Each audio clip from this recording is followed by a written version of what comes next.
keep breaking me down. No way in, no way out.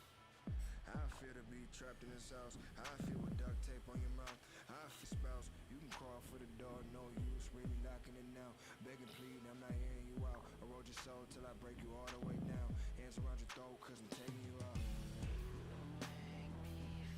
You keep running me down.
Keep breaking me down.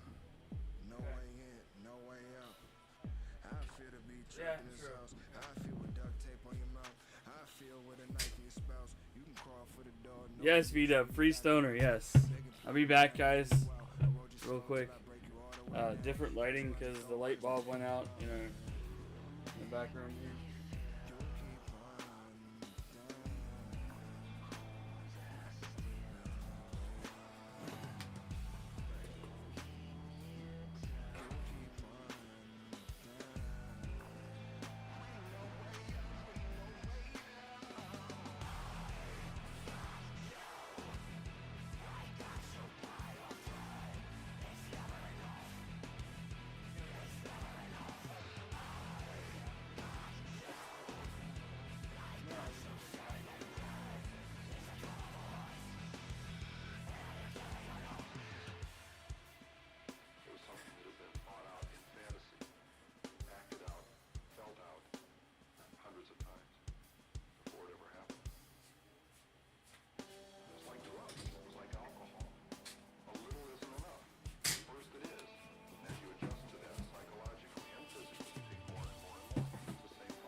breaking me down. You can hear the race cars. No way out. How I feel to be trapped in this house. You guys can hear the fucking cars. If you guys were here in Vegas, you'd be able to hear the cars. The cars of the F1 that is going on right now here in Las Vegas, Nevada. Feels like a race course out there too. Yeah, it's the Formula 1 is what it is. Yeah, I know.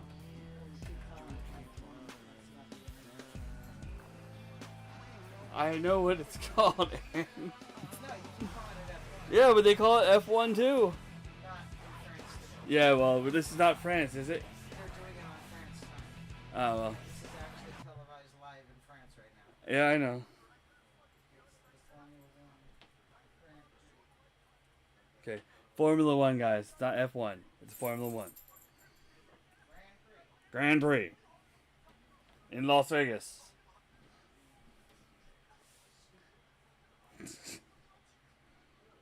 Okay, guys.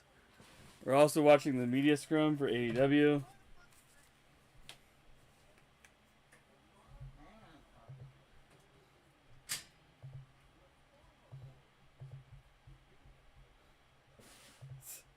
He's crying and in pain. Jay White's a piece of shit.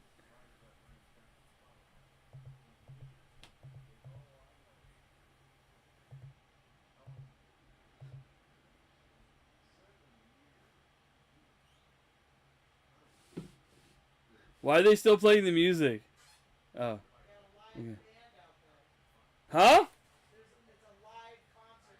No, I was talking about something else. Yeah, I can watch it right now. Here, look, I can change this over to... I don't know, maybe.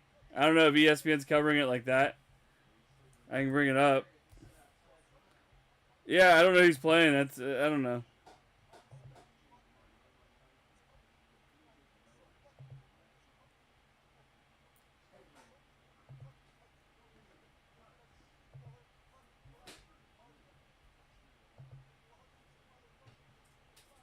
Gogo's typing.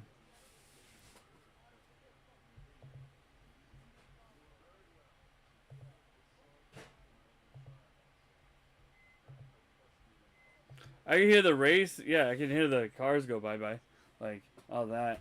We're going to go to NCAA first, guys. Because that's what I feel like. We're only going to do, like, the rest of the off-season that we didn't do the other night. And then we're going to switch over to WWE.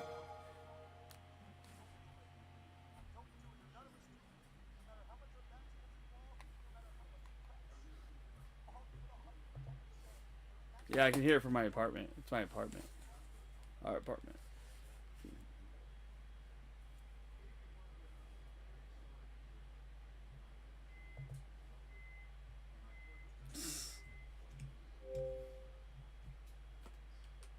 Oh no. Really?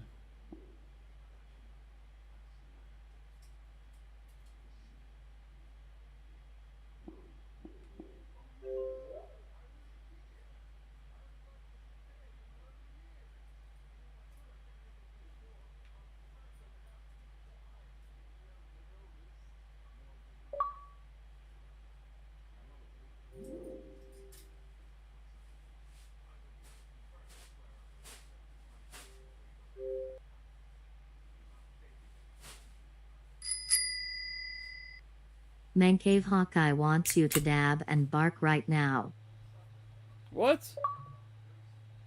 What was that? EA Sports. It's in the The hell game. was that?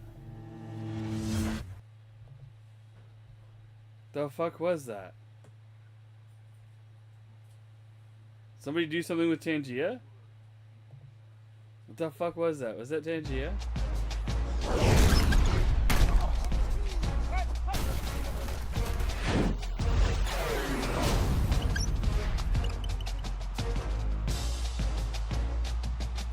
What was that? Was that a Stream Loots card?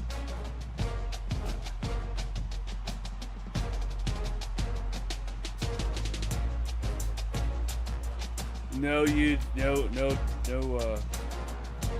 on Rivera with Banda. EA Sports. It's in the game. No Coco tonight. No Coco. Hey, what's up, everybody? Oh, is that wait.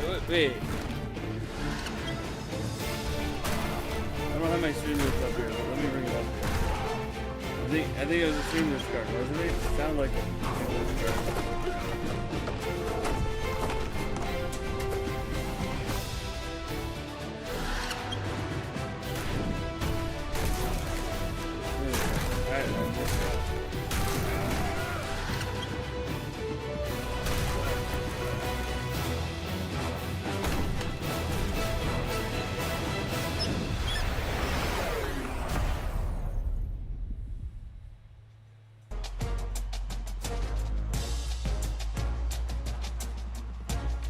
Yeah. Dab and bark. Woo! There you go. There you go. There you go. How about that? Does that work? Does that work? I didn't know what happened. I wasn't even paying attention to the screen. I'm trying to get the F1 up here on my computer so I can listen to it while we're live. Even though I really don't want to cover it, but I think it's pretty cool.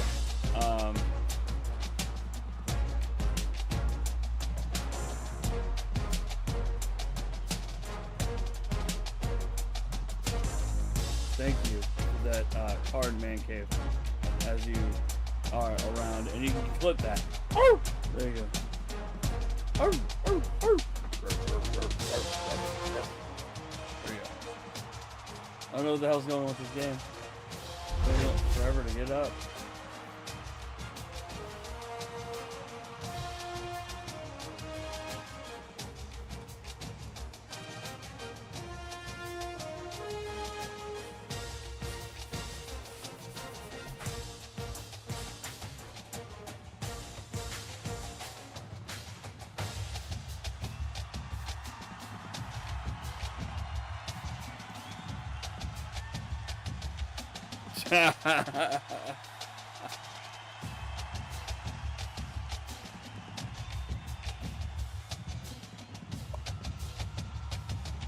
Wow. He's being real. He's being real.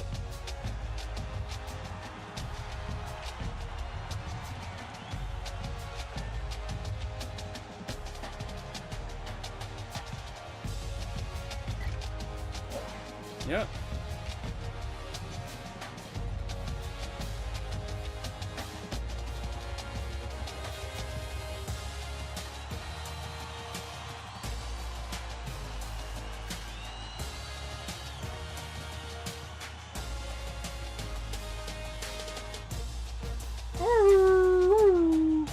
Wally.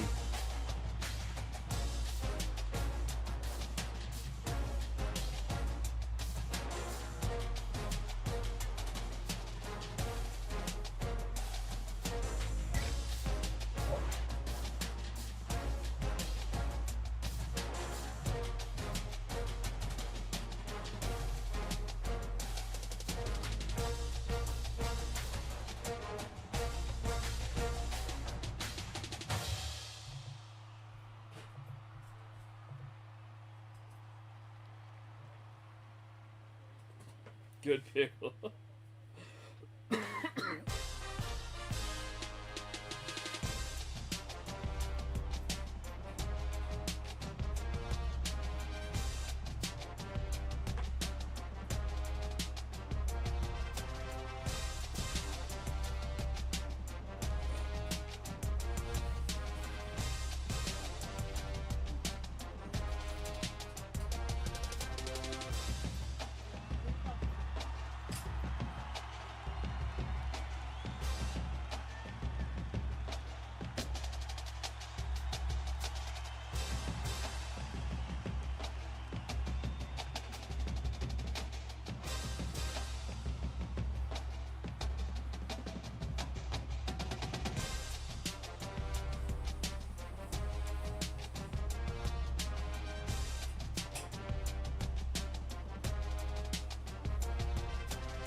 Let's go, guys. We're going to do the recruiting board.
V-Dub, do you want to create somebody that we have to go after, or what would you like to do? Anyone who's here. Anybody want to be part of that dynasty here? Speak up or forever hold your peace.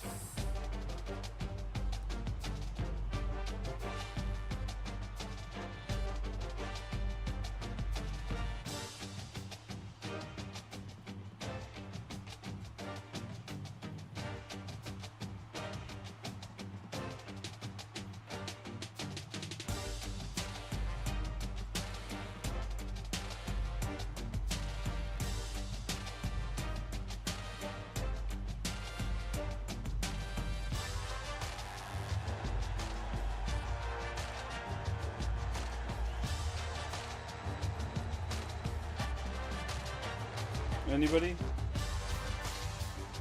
Anybody want to be a part of this?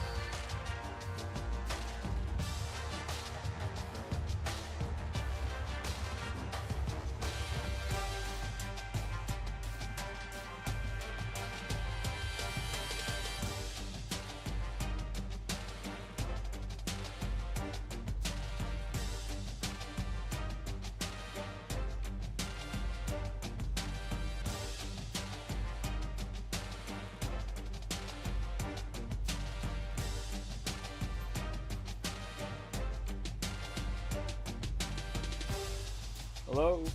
Hello? Anyone?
Oh, okay.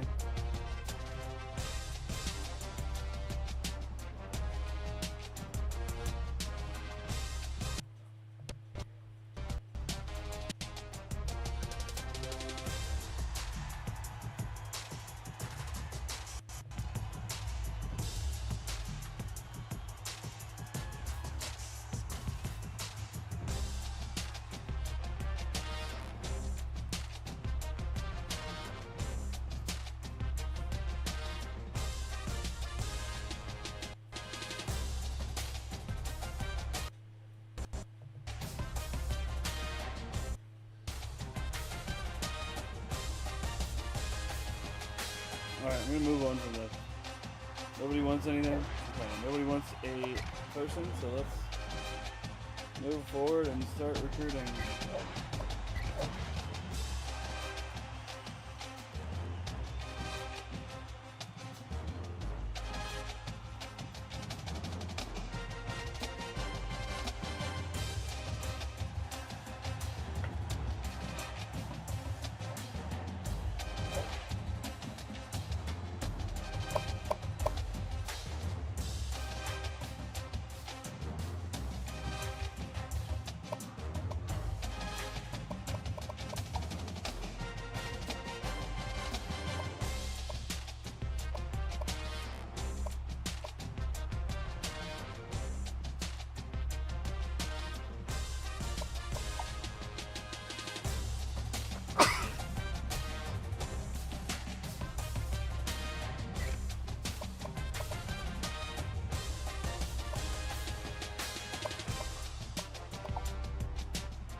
I love you. What's up, Bobo? Everybody loves you. He says hi. Mama loves you. She's not. I'm thinking of her right now. Okay.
Let's see what people in Nevada. Who do we have to get from here?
So wait, what I'm gonna do?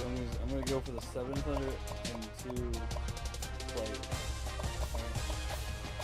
So the 100.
Does anybody have any people they want to play this season?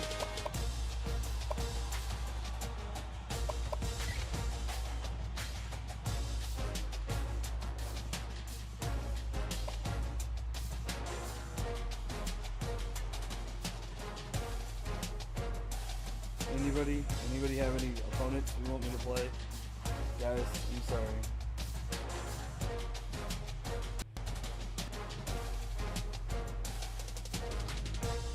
Anybody there? Anybody listening? Is anybody out there? Is anybody listening?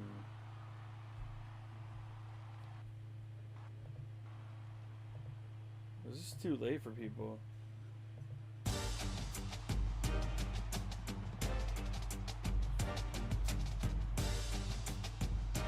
What did you guys think of?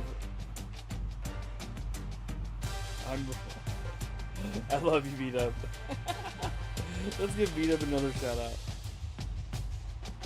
And if you're lurking and you're a streamer, give me a hell yeah, and I will shout you out as well.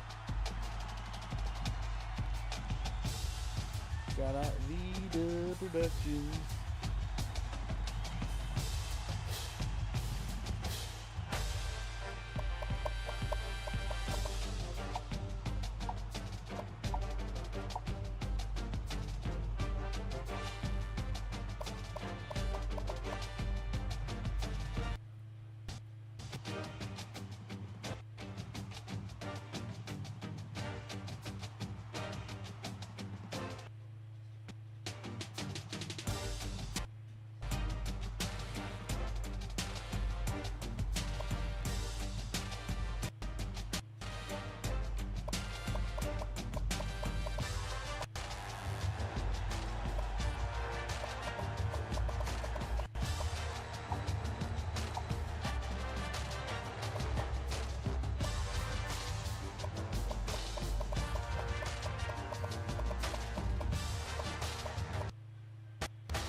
V-Dub, if you want to come in the Discord and talk about your games, I'm good with that.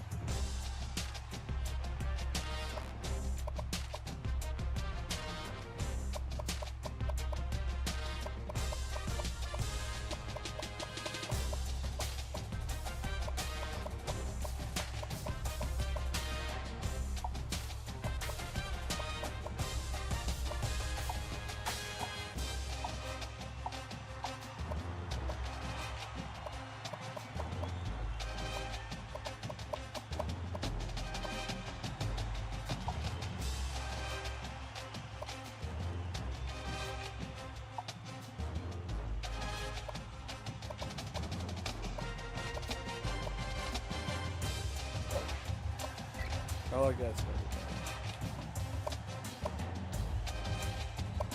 When someone's chatting. Okay.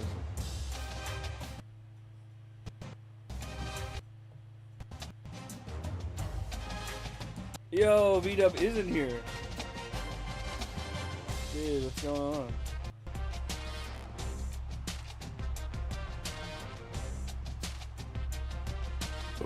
Nice.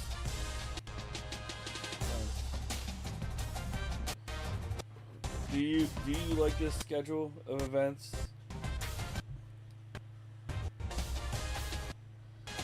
The schedule that I made for UNLV.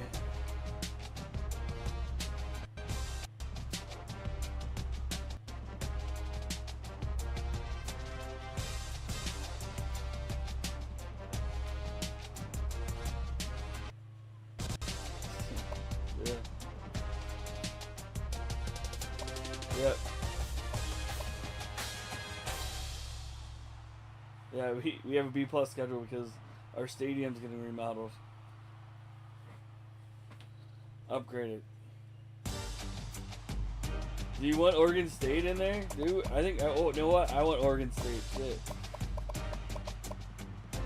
Yeah, still B+. Fuck UCLA.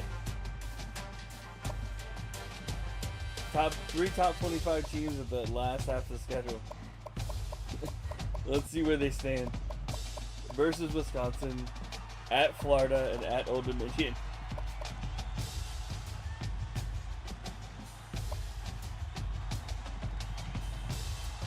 Are you serious? Is Cat sick? Let's go and play this UNLV Nevada game at the Cowboys Stadium, Cowboys kickoff now. We'll play it at Lincoln Financial Field. Yeah. you know you're yeah. You're not even being heard online as well, so you will be having a title shot. Yeah, I think the moment that Kenny and I first worked in Tokyo Dome for New Japan, we knew we had great chemistry as opponents, and whenever you have great chemistry as opponents, that usually means you're going to have great chemistry as a team. So I think our overall goal or end game or idea was to at some point be a tag team, and the story really kind of started coming together this summer with Don Callis' family, and we just thought it was a real natural progression to form a team after being such great rivals. You know, in the beginning of AEW, I think the first year we worked quite a few very important matches, including the very first pay-per-view main event, the very first Stadium Stampede. So then there was a lot of the street fight that we had in Daly's Place, which was amazing. So Kenny and I have always had this idea, and the name the Golden Jets obviously is kind of a takeoff on the Golden Lovers, but also the most famous hockey player in Winnipeg history is Bobby Hull, who's the Golden Jet. And Kenny and I are both from Winnipeg, obviously, so we just thought that's a great name. So here we are. Now the Golden Jets are #1 contenders for the AEW Tag Team Championships, and I think the story has been great, and it was a great story told tonight. And we'll continue to tell that story over the next few weeks, months, however long it goes. Hi, Coriciel Torres from Contralona. At 52 years old, you look great. You moved great in the ring. It was a great match. What was the secret for you to prepare for this kind of match with the Young Bucks and Omega, who are younger than you, but also, obviously, you have more experience? Yeah, it's been probably one of the busiest weeks that I've had in a while. I had 3 matches this week. The first one was in Japan a week ago on Saturday against the Tscw. Then we had the Like a Dragon street fight, which was also great. Both were great. And then tonight against the Bucks. So maybe preparing was just kind of being in the groove after having so many matches in a week. I mean, you know, back in the WWE days, you'd have 4 or 5 matches a week. Here, we don't do that. So getting 3 in a week was something where I was like, oh, that's a good way to kick off your 53rd year. But I mean, I feel exactly the same as I did when I was 43, maybe even better now. I don't really put any type of age limit on myself, because as long as I can go out there and have the best match on any given night, not every night, but on any given night, I still feel very comfortable in the ring. Obviously, being with Kenny and Matt and Nick, who are all just geniuses at their craft as well, it was a no-brainer. Tony wanted to do the match, and it was one of those ones, as soon as he suggested it, it's like, yeah, fuck yeah, let's do it. And I also think following just the insane Texas Death Match, which was amazing, not a lot of people could follow that match. And I think we did, and followed it very well by rebuilding the crowd. And I like challenges like that, you know? I think a lot of times the easy thing to do is put a buffer match in. I don't like buffer matches. I think the way the show is structured, what Tony likes to do it is the last third is your big main event banger trio of matches. So I was really happy with how that match turned out, and the reactions, and obviously the finish as well. It was tremendous. It was fantastic. And also, just to speak to the run, I mean, this week 3 matches, but also the past year, what an amazing run you've been on. And like you said, you've been operating and wrestling at as high a level as ever, and going with some of the best people in the world. This week with Takeshita and competing in the street fight, and then with the Young Bucks teaming with Kenny tonight, but also throughout the year we just had Will Ospreay in here, and you had one of my favorite matches certainly from All In, and one of the best matches I think you've had this year with Will Ospreay. That was incredible, and you going toe to toe and operating at the exact same pace as some of the best people when you're in there with Will Ospreay. And we've talked about some of the great luchadors like Commander, Bandito, and still having these great matches. So I totally agree with what you said about that. I can definitely every once in a while you get an athlete who kind of defies age. Gordie Howe comes to mind, one of the greatest players in NHL history, who at 53 I think was the top scorer. Oh, it's just getting ready to start, aren't they? So maybe I'm the Gordie Howe of AEW at this point. I drive those streets. Hey, Christian Valley Wrestling Observer. Jim. Hey, Gordie Howe didn't take power bombs off the top rope from Takeshita. 2 questions. The match with Takeshita, how and why, and then putting together the street fight. Obviously, a lot of Are they starting now? maybe some things that Nice. from the realm of professional Well spun out.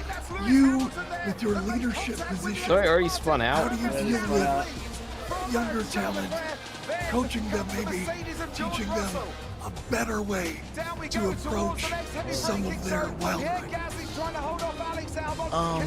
The first question, Takeshita, I think Tony and I decided that match would be great to do in Japan. Obviously, I love working in Japan. I haven't been in almost 4 years, since 2020, Tokyo Dome with Tanahashi.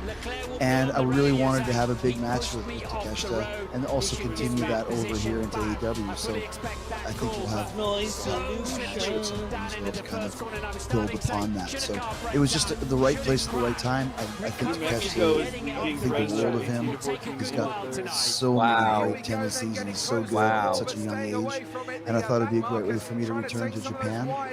And it really turned out great. It was one of my favorite trips that I've ever had, which was a lot of fun. And as far as the street fight and that sort of thing, I didn't really know much about the game, so a lot of that was Kenny kind of orchestrating. There has to be bikes, and there has to be signs. And I thought the Yakuza suit was a good idea, because there's Yakuza in the game too.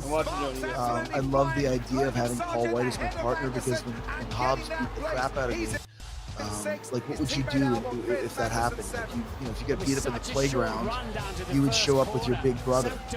My Bodyguard, that old movie from the 80s, where it's like, all right, you want to beat me up, I'm going to bring someone bigger. So I liked that element. I thought we did a great job with him, showing his strengths, and obviously Hobbs slamming him on the car, which was beyond incredible.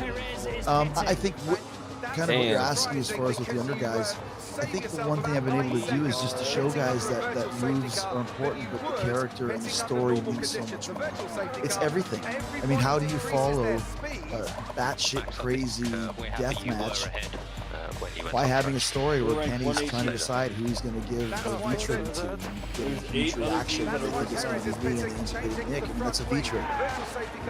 But we got one of the biggest reactions of the night with that story, that decision. That's what wrestling's all about. So I think that's something that I've always claimed and proclaimed, and I think a lot of our guys are really starting to get that, all the younger guys. Wow, you know, the Spartans might actually get this win. A lot of our guys when we first started came straight from the indies to national TV, and moves and great matches are important, but if you don't have that hook and that tag and that story, people won't come back. And we've had great stories our whole time here in AEW, and they're long ones. Sometimes people get angry about that. I never have a problem with a long story. I like that. I like people having to wait to see what's going to happen and not know what the finish is before you start. Are you doing all kinds of stuff, aren't you? That's why I always loved about wrestling. The stories that you can tell. Oh, no. I love the multiple plate spinning. You know, it's great. Like this week, you know, you did mention the 3 matches you had. You were able to go and wrestle Tscw in Japan and come back and have the Sega Street Fight. And not only do we have a Dragon Gaiden Street Fight, but also the incredible match you had tonight. There were totally different kinds of matches, and that's something I really thought would be great. And, you know, it's very different. It's apples and oranges, but looking back at Revolution 2020, which is a pay-per-view I love, you know, you had Kenny and the Young Bucks also involved there. You were involved, but in a different story, a different part of the show. And I remember Kenny had the great match in Kansas City on Dynamite with Pac in the Iron Man match, and then of course classic tag team match, team with Hangman against the Young Bucks. And it was great to see different stories come together this week, different plates spinning, really different things happening. Young Bucks jealous of what's happening with you and Kenny, and you and Kenny had the incredible street fight, which was also very profitable for AEW. And then we were able to parlay it into this great match, which, like you said, there were so many different things happening on the pay-per-view. I'm really excited to have your match in that position, unlike what I wanted to have, which is just hot matches and building the card and more excitement.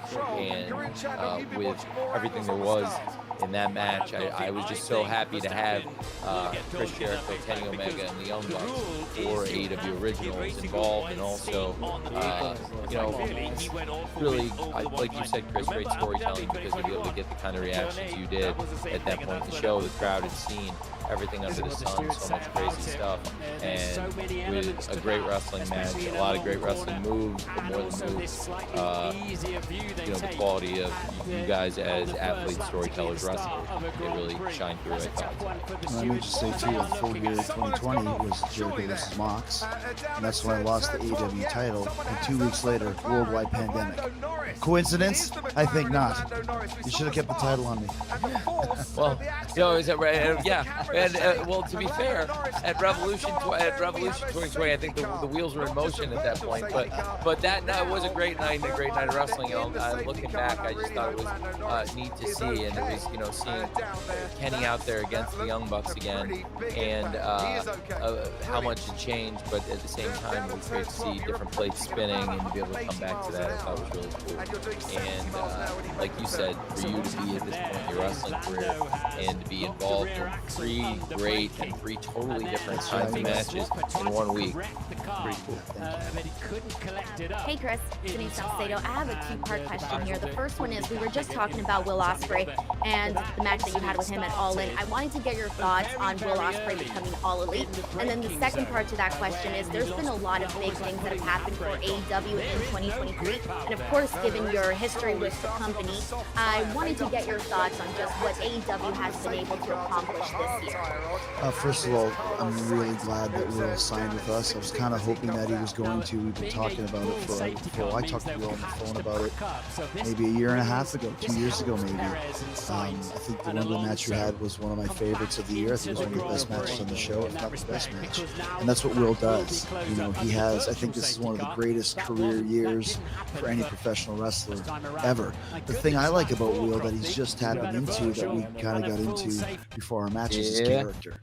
He's got a character that's very believable, and I think that's something he's really going to get to focus on here in AEW. They don't really get a chance to in New Japan because of the communication gap.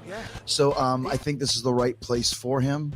I think we know what to do with Will Ospreay. I think there's a lot of huge matches he can have here, and to do the style that he wants to do for as long as he can do it. To me, he's one of the most valuable players in the world, and one of the biggest gets that AEW could acquire. So I'm really excited about that.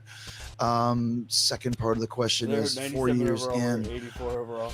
You know, I think there was a lot of people that thought we'd be gone in the first 6 months. And I remember 3 months in when we got the first real television deal, which was just so huge. I remember we just couldn't believe it. And now here we are poised to get this, another deal. And I think that we've really proven, who we are as a company. When I say the demo god, that's a real thing. Our demos are through the roof. If we're not number one on a given week, it's because of basketball or hockey. Nobody else can say that. I don't think hockey's beating us. Just basketball. Try to get a hockey plug in there. No, we're doing very well relative to hockey people. But if it's not number one, it's basketball, or once in a while another show. But I think our track record speaks for itself. I think we're gonna really be able to. So let's see if we can pull off the upset here against Notre Dame. And we're still just beginning, and we're so young as a company. 4 years in, that's nothing. And this was the best year yet. I mean, it's crazy. It's like we've started with such a high bar we set, a huge year, big ratings, and drawing big crowds the first year. But then to come out and do the things we've done, expand the pay-per-views, and keep drawing, and really what we did in London with. That was huge. When I told the manager of Iron Maiden, who's a good friend of mine, Iron Maiden's one of the biggest bands in the world. When I told him that we sold 80,000 tickets in Wembley, he's like, "What? That's fucking crazy. How'd you do that? That's crazy." Like, that was a really big deal. And a lot of times people take that for granted, but that's something that nobody does, man. And that's a huge feather in our cap, just to show the worldwide interest for our company. Wow. I went to Japan last week. They're singing Judas. There's literally Japanese fans singing Judas, which was incredible. Whether they know the words or not, they quarterback sang it. That's huge. 97, they're right outside like Tony said, we're just beginning. We've got so much momentum. So many great wrestlers are here. People want to come here, as we saw with Will Ospreay and Adam Copeland, two huge acquisitions. So, I'm excited about the future, and I'm excited about the present. It's raining in South Bend. As we always do when the pay-per-view's done, you congratulate yourself, and you have a drink, and you get ready to continue the stories and the magic on Wednesday. Thank you, guys. Appreciate it. Thank you so much.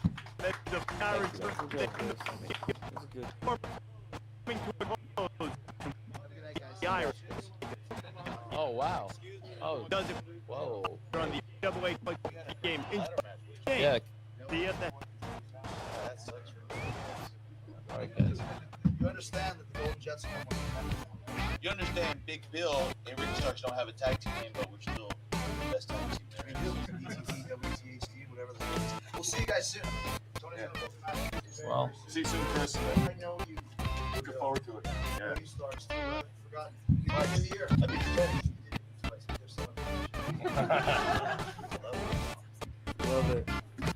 Love it. Oh wow. Well, we can. Great band. Thank you. Yeah, no, I'll get these out of here. It's the last thing. They actually took them. So, hello. Every time I say hi, you guys never respond. It's so weird. It's a bit forced, so I don't really believe. Congratulations to the AEW World Tag Team Champions. The match tonight was incredible. That was incredible. Didn't believe those hand claps either. That's pretty phony. A brutal match, and you guys deserve the applause because that was plays as they get the match like that. It shows a lot. And the open kick. Thank you very much. Who are you? Yeah, who's that guy in the back, the long-haired dude? He's got the corner. And they push him out at about the 41. You gotta love opening the game with a solid kick return like this. Everyone out there is wondering. He's a good guy. He's got cool hair. Iman with LA Excites, congratulations on the victory. Now the offense gets ready to take their first crack at it. How do you prepare yourself? How do you exercise for knowing your body?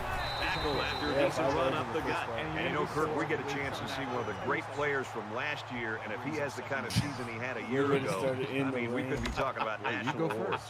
You go first there, Ricky. Well, you know, I get paid every 2 weeks, so I have Second to and look forward 5. to that, I guess. Ball on the 46. James, how you doing, buddy? James in the building. He's tackled at the 45. Edwards is looking to have another big year, Kirk, and I mean a big year, because if he keeps working in the weight room and keeps working out like he has been, this could be one of the big years of all time for him. Yeah, I mean, kind of just go back, the kids being Ricky go out, and we do what we do. And we've only been a tag team now for, what, 2 months? We're the World Tag Team Champions. There's guys around here that have been doing this for decades, traveling the world. Takes it and he's tackled short. Really good job by the big guys up front to use their size and speed and get the runner in the backfield. A little under, maybe? Ginn to punt. Yeah, something like that. Yeah. That was a little punt. Williams takes it at the 20. He makes it out to maybe the 36-yard line. Notre Dame's looking to start a new tradition. They got a new leading man on the way here. And I think, you know, players get butterflies. I guarantee this new coach has some too. What do you think is making your team so special right now? I mean, you put two stars, individual stars in a tag team. The quarterback brings his troops out on the field for the first drive of the game. 2 dudes that are good looking, right? Am I right, Ricky? I thought you were going to say something else when you said 2 dudes, but... two talented guys that are, you know, charismatic. And he's at midfield, and he hits him hard at the 42-yard line. That was a nicely thrown ball with some arc on it. He's a very precise passer, and he makes it look easier than it is. That was me. That hasn't changed. So, regardless of what happens, it's still evident. And then you put me with another big star, Big Bill. From the 42-yard line, it's first down. Yeah, I'm a little confused too. I mean, FTR, nothing to take away from them. Takes the ball right. I mean, a lot of the tag teams here, Edwards they don't have gains about 5 yards on the run. Individually or as a unit. So nothing against them. They're fantastic. They've accomplished a lot. They've worked really hard, but they just don't have the tools that Ricky and I have. This really pisses people off. We aren't tag team wrestlers. We're tag team champions. We're single wrestlers. Okay? So that says even more. The penetration by the defense was so good on that play that it didn't matter who the ball carrier was. Anyone would have been brought down for a loss. Because I think about it, I'm like, wow, that's crazy. That's insane. Third down, and they need to get it down to the 32. Denise Salcedo, Instincts coach. Ricky, you were just talking about being, you know, singles wrestler. You had a phenomenal year. I want to ask you about the work that you did with Ryan Danielson, because those 2 matches were incredible. I wanted to get There's a very impressive open field tackle. That was a really nice play on the ball by the receiver for a substantial gain and a first down. Very special to me. And I think you guys have seen me this past summer go through a lot of things that was out of my control. And to see me come out of it on that end with the Jameson match that I had no expectations for, that ball on the 18. Didn't know what I was getting into. To come out of the other side of that and have the reception be what it was, where I'm on a flight and I'm crying because everyone gets to about the 17-yard line. The halfback picks up a yard. This safety is as vicious a player as you're going to find. It's hard to explain. He will make the tackle every single time. I felt like that which you saw was as raw of a Ricky that you're going to get in a match, especially with everything involved. That was as raw and passion and everything that I could give. So that match actually stands the test of time for me. Fires incomplete. And yeah, I would, crazy as it sounds, I'd do it again. That'll make it 3rd and 9. That's right. Corey Lee with the Wrestling Observer for Bill. The past year and a half, obviously you've done a couple different things, but also now it's 3rd and 9 coming up. Ball on the 17-yard line. With obviously you've been very, very upfront with your addiction and being able to overcome that and kind of see where you are. Nobody has to come to the running back. A huge play, and now they're in a great position to score. I'm not sure if the back was his first option, but he got him the ball and he was able to make something big happen.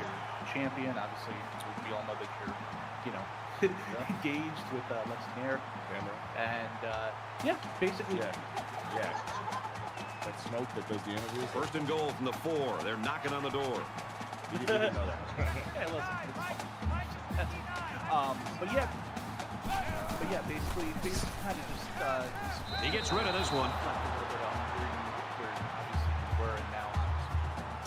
Yeah, I mean, in 2018, 2019.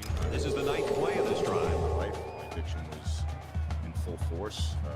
I didn't leave my apartment. I was drinking all day from sun up to sundown, and I never thought that I'd be back in professional wrestling. I thought that I was just Off his hands, incomplete.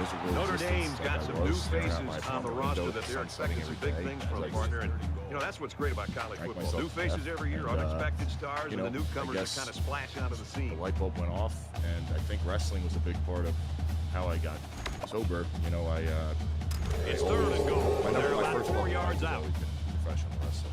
The time I was going to shows at Madison Square Garden as a very young kid. And oh my God! There came a moment where I actually believed if I got back on track,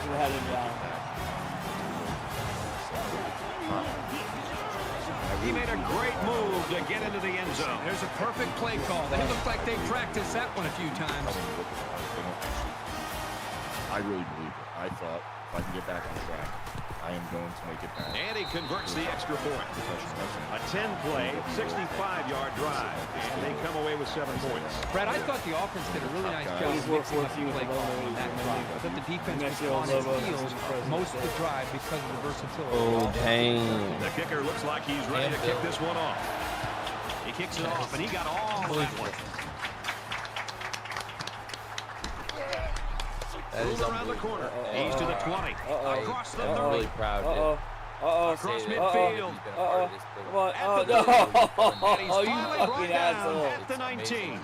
You fucking asshole. 85-yard return. Almost a fucking. I mean, you can practically feel the Oh, he energy got coming down from lucky. the crowd, how it's He got impacting fucking these players. lucky. And while they are behind, they know they can knock things up in a heartbeat. It's way too early to change your game plan. This is the first championship you have ever held at any level of professional wrestling. That Edwards, is just running down the floor. That's a great tackle. This is not a dynasty game. Yes, it is, James.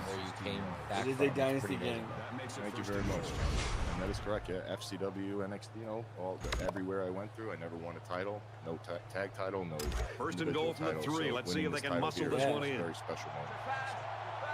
Let's see if they try to pound it in Who am I here. Both talking teams to? have their I'm goal talking to line B-Dub. sets on the field. Hey, what's up? He's here hanging out. Daily Mail. Yeah, I'm talking to you guys as well in the chat. If you guys are hanging out. If you're up and you're down to talk, This guy already trying to create a rift. They see the success and they're going to create a. I see what Just you're give doing, it to your man. main man anytime you're near the goal line. I think it goes without saying that that was a very well-deserved score. They'll line up for the extra point in an attempt to tie the game. He splits the uprights with the extra point. I don't know. The market testing didn't go good on that. Absolutely. And also, too, that's not a name that I share. Okay, that's a name that I have for myself. But the other thing is, why do we have to have a tag team name?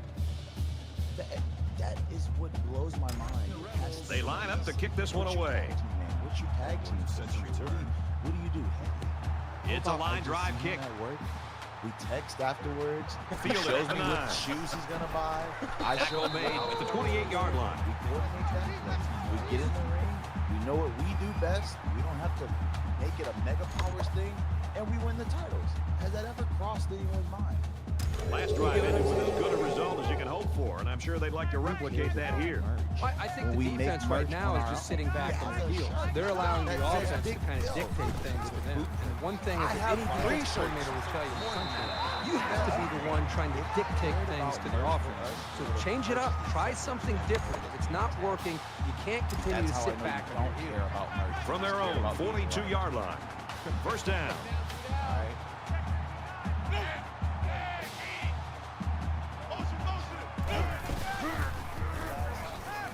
Finds his receiver who's all alone. Okay, I'm just Tackle right around the 42-yard line. You. Oh, damn.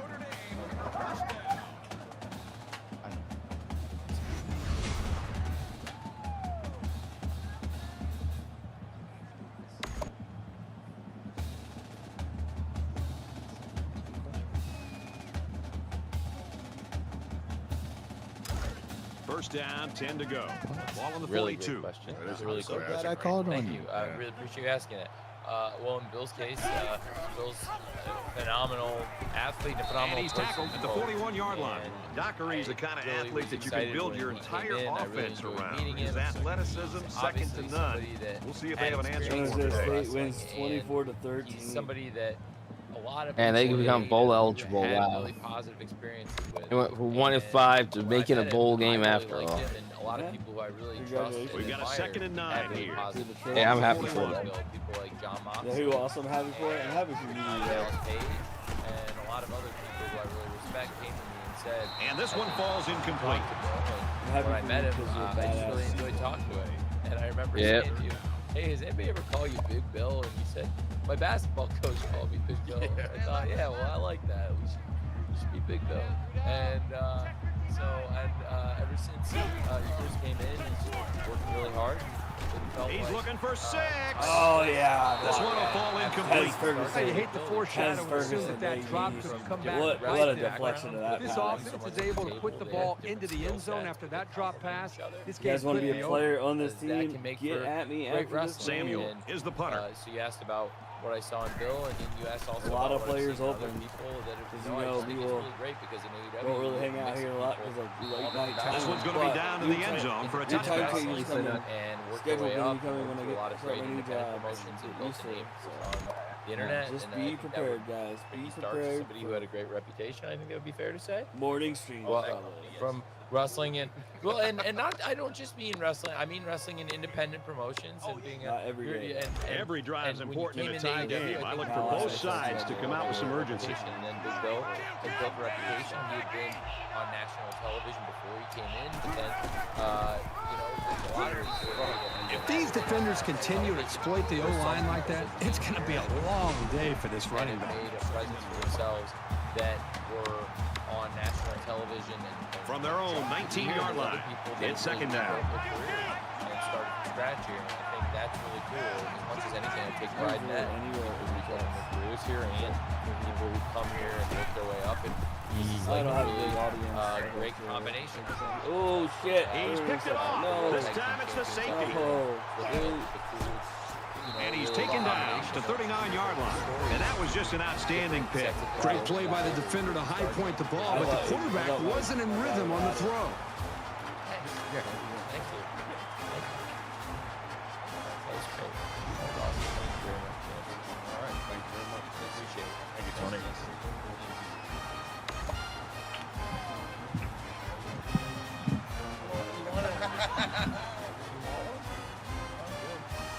You asked. Aww. That's great. From the 39-yard line. First down. That's great. Thank you, guys. That was adorable. That was good. Well, they got plenty of On love the for draw each play. other. And He's at the 30. He's taken down at about the 23-yard line. UNLV is really excited to watch this guy joined grow by with another this great defense. champion, That was his first tackle, but I the guarantee you, international he's got champion, hundreds more Ncaa. coming. what a great man.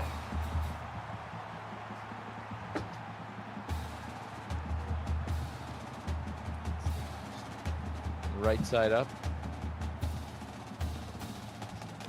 From the 23-yard line, it's first down. Hello, everyone.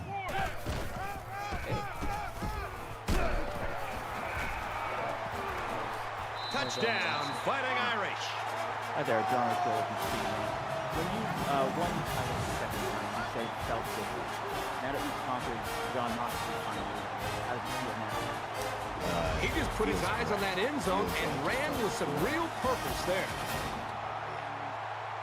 That was the goal ever since I lost it. When I won it back, it was still the goal, and now that I've done it, it feels very, very comfortable in my back.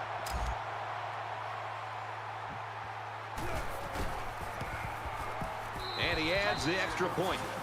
Reese Davis is standing by with this update. Reese? Top 25 action on the way. And for Auburn, they look to start their season off on the right foot. And for Rob, he's punched one into the end zone on the ground. Auburn leads it 7-0 early in the first. Touchdown difference in this one, Reese, 14-7. Maybe he says they want to go. Let's see if they decide to kick it to him again. About Ncaa, but there's, will be a great opportunity. Fielded at the 4. At the 30. And he's taken down at the 37. Here, it's possible. Have that match possible, maybe? Of course it's possible. So look at him, he's already smiling. The reason. Let's see if he can shake off that pick that he tossed last time out. He's got a lot of time to forget about that last pick. He's just got to stick to the game plan. Tackle made right around the 40. Instinct culture. Orange, today you beat John Moxley in this rematch. Where does beating John Moxley rank in your career accomplishments, especially for this year, given everything that you've done with that championship? It is at the from their own 40-yard line. It's second down. We all know it's not a secret that John Moxley takes it up the middle for a nice run. He'll go down as one of the best professional wrestlers ever. So after one quarter of play, can it continue to be this high scoring? When I punch it. 14-7, Notre Dame. There was a time with John and we Moxley, welcome you back to the action here, just about set to start the second quarter. Carried it through some tough times, and there is so much respect I have for John Moxley. And down he goes at the 49. That's a 3-yard gain for the tailback. Another good run from this running back. Let's see if he continues to get his carries as they continue with this drive. It's first and 10. Ball on the 49. To fight him again. They're packed in tight on the line. Because it's something that I never thought possible. Especially this past month, I wrestled Claudio Castagnoli and pinned him. Like it's crazy. And he carries the ball for a nice gain. Top anywhere in the world, wrestlers, and I'm pinning them. So it's incredible, and I am. But yes, it ranks. Really high up there. Hey Orange, Anthony Garcia, NBC Sports Bay Area. There's an old phrase in combat sports about how styles make fights. I think there are maybe it's second and 5 here. Styles. Ball on the 45. John Moxley. What's it like taking on an opponent who's so much more different than you? It's very challenging. Obviously, it's especially a man like John Moxley who is kind of unpredictable. To the 10. And I think touchdown. Yes, he has different styles. He has a more rough style than but he is very, very unpredictable. The defense might as well have just waved goodbye, folks. There's a lot to like about this guy, but what I love is that he's not satisfied with just getting first downs. Every time he touches a ball, he's looking to take it away. When you combine that mentality with great talent, you got yourself an All-American. Here comes the kicker to try to tie this game up. And he hits the PAT. So it's very tough when somebody else kind of has the same strategy as me. And luckily, I already had a match against him, and I kind of knew where he sends this one deep. I made the right choices, and there's a reason why I was. He's to the 20. Tackle at the 26-yard line. John Moore for Wrestling.net. So a lot of people, it's pretty easy to say your first run with the title. You always want to go in the locker room with momentum, so as we get closer to halftime, I think we'll see more and more attempts to create big plays. Down, and then you lost out to John Moxley. Got some open field. John Moxley brought down the 37-yard line. Unstoppable giant. Almost in a way where that's like the top of the story. So what are your plans for either with the from their own 37-yard line? Are you first down? A journey or story towards the world title?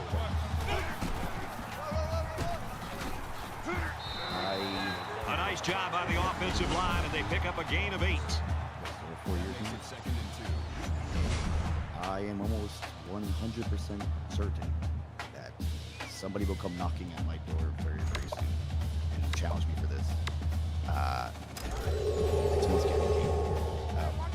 And I take a lot of pride in that. Like, people want this. They want to go after this. So I'm kind of just ready to take down anybody.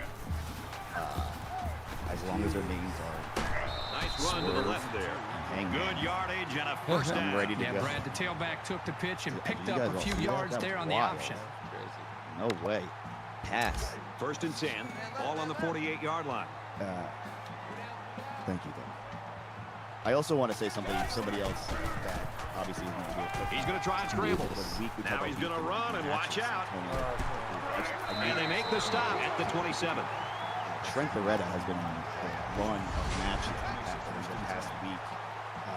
First was Shingo in New Japan, and then dude was doing 2 matches and they're all been incredible. So Trent's another guy that I hope doesn't have. First down, 10 yards to go. Ball on the 27.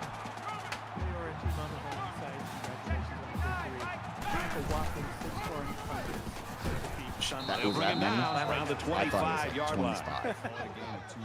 In order to beat him, you had to get angry. You had to get serious. A little uncharacteristic for your cool cucumber persona. Tell me how you kind of channeled that side of yourself, and how you kind of got it to manifest. It's John Moxley. Fires out to his receiver. Very few, He's all the way home. Touchdown. That has pulled that out.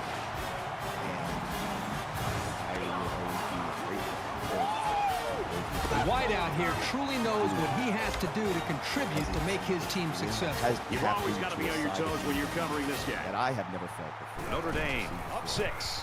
And clearly he makes the PAT. Helps. A nice 6-play, 74-yard drive, and it's good for 7 points. Brad, that's one of those drives that can just tear you apart. They can really demoralize the defense when they drive the ball down the field, and a lot of the yards came on the ground. The score now, 21-14. He's got the corner, and he's tackled at the 28. I think any good football team has to have an ability to answer, and that's exactly what we just saw. One team scores a touchdown, the other team comes right back and puts another touchdown on the board. This is getting exciting. Momentum swings have been fairly even, and with so little separation, this game can be drastically changed on just 1 or 2 plays. Going deep. And got him! He's tackled at the 32. Data that shows those casual fans that are watching Marvel movies or Big Bang Theory that they like Orange Cassidy. Is there a reason that he seems to kick off a lot of AEW? Be careful, Tony. I'm sitting right here. Oh, I've told you. I told you that you do really well. Now it's 1st and 10 with the defense trying to regroup after giving up the big pass. And typically he's performed really well as a draw. He makes it out to maybe the 30-yard line. If you look at the most watched videos in AEW history, most of them involve Orange Cassidy. The vast majority, and the most watched match in history is his first ever match from the original Revolution, which I brought up earlier. It's a great show. And then certainly on TV, that's carried over too. He did very well as a ratings draw, and he's just a very important star in the company. And I tell him that all the time. So I'm glad you gave me another opportunity to tell him that. It's great. I don't like to hear it.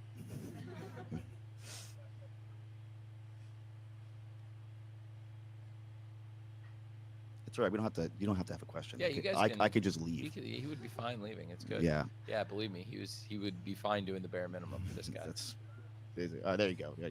Oh, it's good. Hi, Joel Torres from Contralona. Where do you guys got the idea to do the entrance videos that you're using right now for Orange Cassidy? Very simple though. Yeah, no, I drew them. Hold on. We have a great graphics department, and they're incredible. They do incredible work, and they get very frustrated with me because I draw stuff and ask them to put it on the screens, and then they say, "Are you sure?" And I'm like, "Yeah, that's like, cause I feel like you should make your own entrance." I make most of my own merch. I'd say like 95% of them, but I have like, I deleted. Never mind. They're on my phone, and I sent them over. And that's basically, I was in a hotel room, and I draw a bunch of stick figures. A lot of them were Fast and Furious inspired, of me hanging from a helicopter and then jumping down to another car, and then running over the car, and then jumping off the car over a bridge onto a boat. They couldn't do that, but they did draw me with stick figures a bunch because I thought it would be appropriate for who I am? That's a great question. Thank you. Thank you, everyone. I appreciate that. Thank you for coming in. Appreciate you.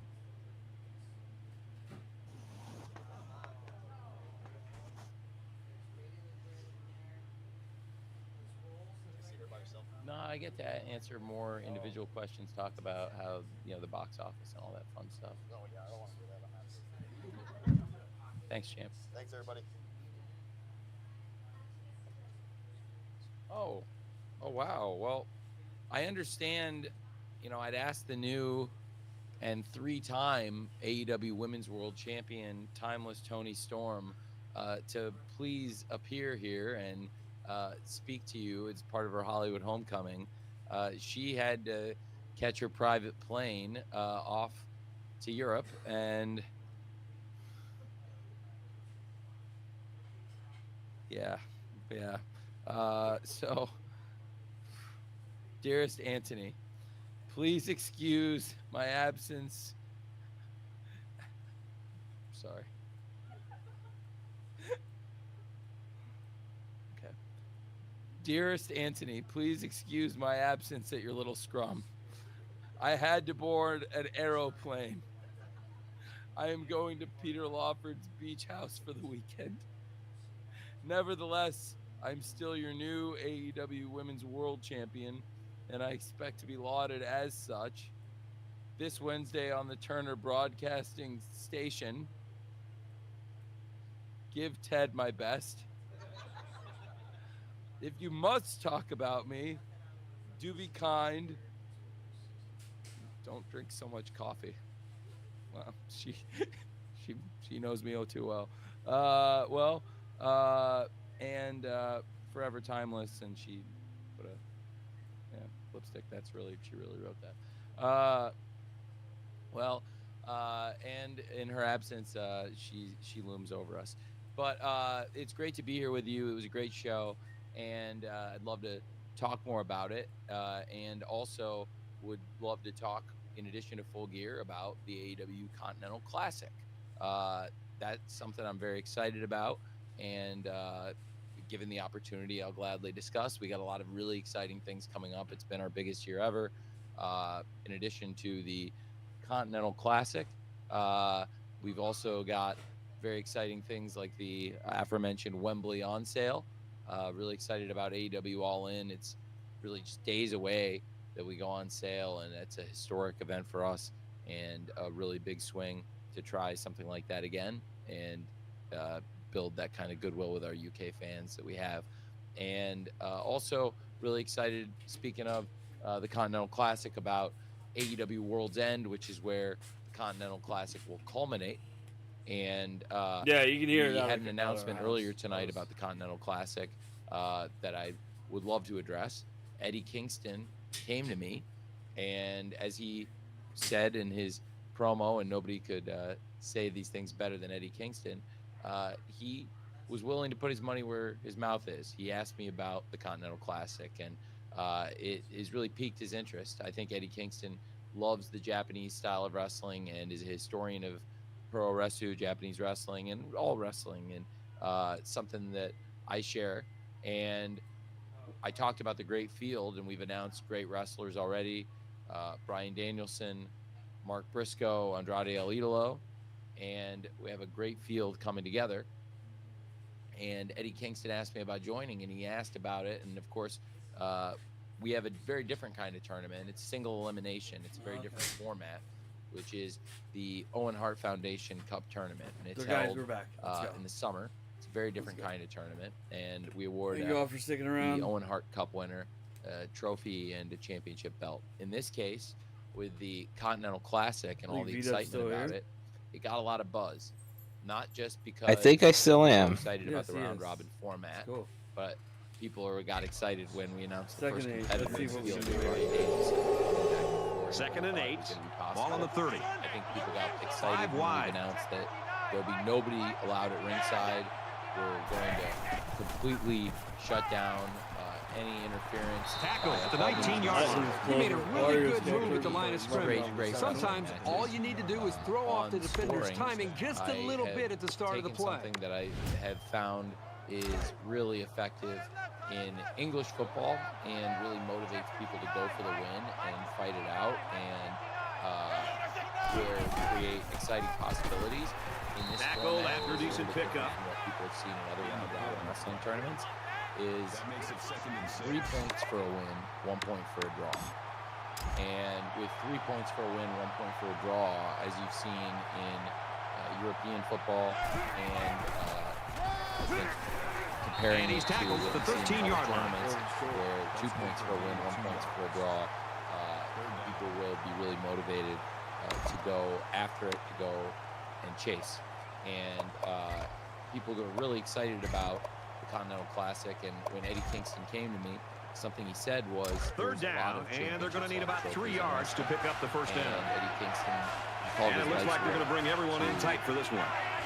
Unify the New Japan strong. And he's taken down around the 12-yard line. And they'll still be a little short of the first down line. Well, they get some positive yards, but this defensive line really busted through and broke that play up. About the relationship between the companies and also adds further credibility and prestige to the Ring of Honor World Championship. Now, when Eddie asked me about this tournament, he said, I'm not going into this now he tries to buy some time. Heading for the corner. Touchdown, Rebels. Reduce the credibility of these belts.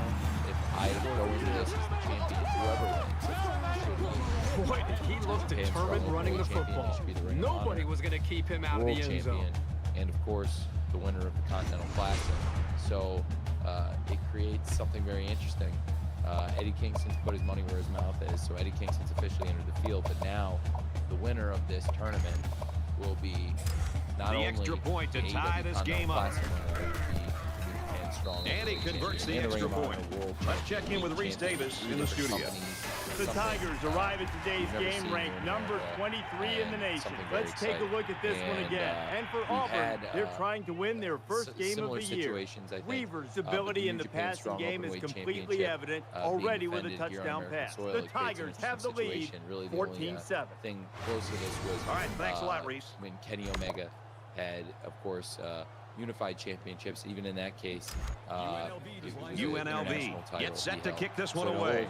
Championships of 3 different promotions here in nice kick, plenty of distance. Pretty historic for whoever wins the AEW Continental Classic. It was really gutsy of Eddie. He's to the 20, gets out to about the 21. I think it speaks to the kind of champion he is, but also now we know whoever wins this tournament is going to come away with a very, very prestigious title. And this is the point in the game where you don't want to make any mistakes that give the other guys a reason to feel more confident going into halftime. More important is cooperation, because what this Triple Crown means that the winner of this tournament, which is going to be a great field. He's to the 40, quick out to his receiver. He's taken down at the 49-yard line. Thanksgiving Eve. It's going to be creating a championship that's very prestigious and a champion that represents 3 different companies on American soil and 3 different companies worldwide. So I'm really excited about that. And now I can start taking questions, but just wanted to kind of give you guys from their own 49-yard line. It's first down. Yes, the winner of the tournament will be Ring of Honor World Champion. They will and that one's going to hit the ground incomplete. That Eddie is their champion, and New Japan is aware, and that the winner of the AEW Continental Classic will be the New Japan Strong Openweight Champion. They'll be the Ring of Honor World Champion, and they will be the AEW Continental Champion. So we are unifying all 3 titles. No, it would be a Triple Crown. And forming a Triple tackle made around the 40-yard line. It will be the Ring of Honor World title, the New Japan Strong Openweight title, and this tournament. And what's really great is I think we found something here. There's a lot of excitement. First down, 10 to go. So ball on the 40. It creates a venue. So what I'm excited about is that the winner of this tournament will go out and it's caught. He's pushed out of bounds right around the 38-yard line. Is the champion will have another huge field to participate in. And we have a lot of excitement about this and people clamoring to enter.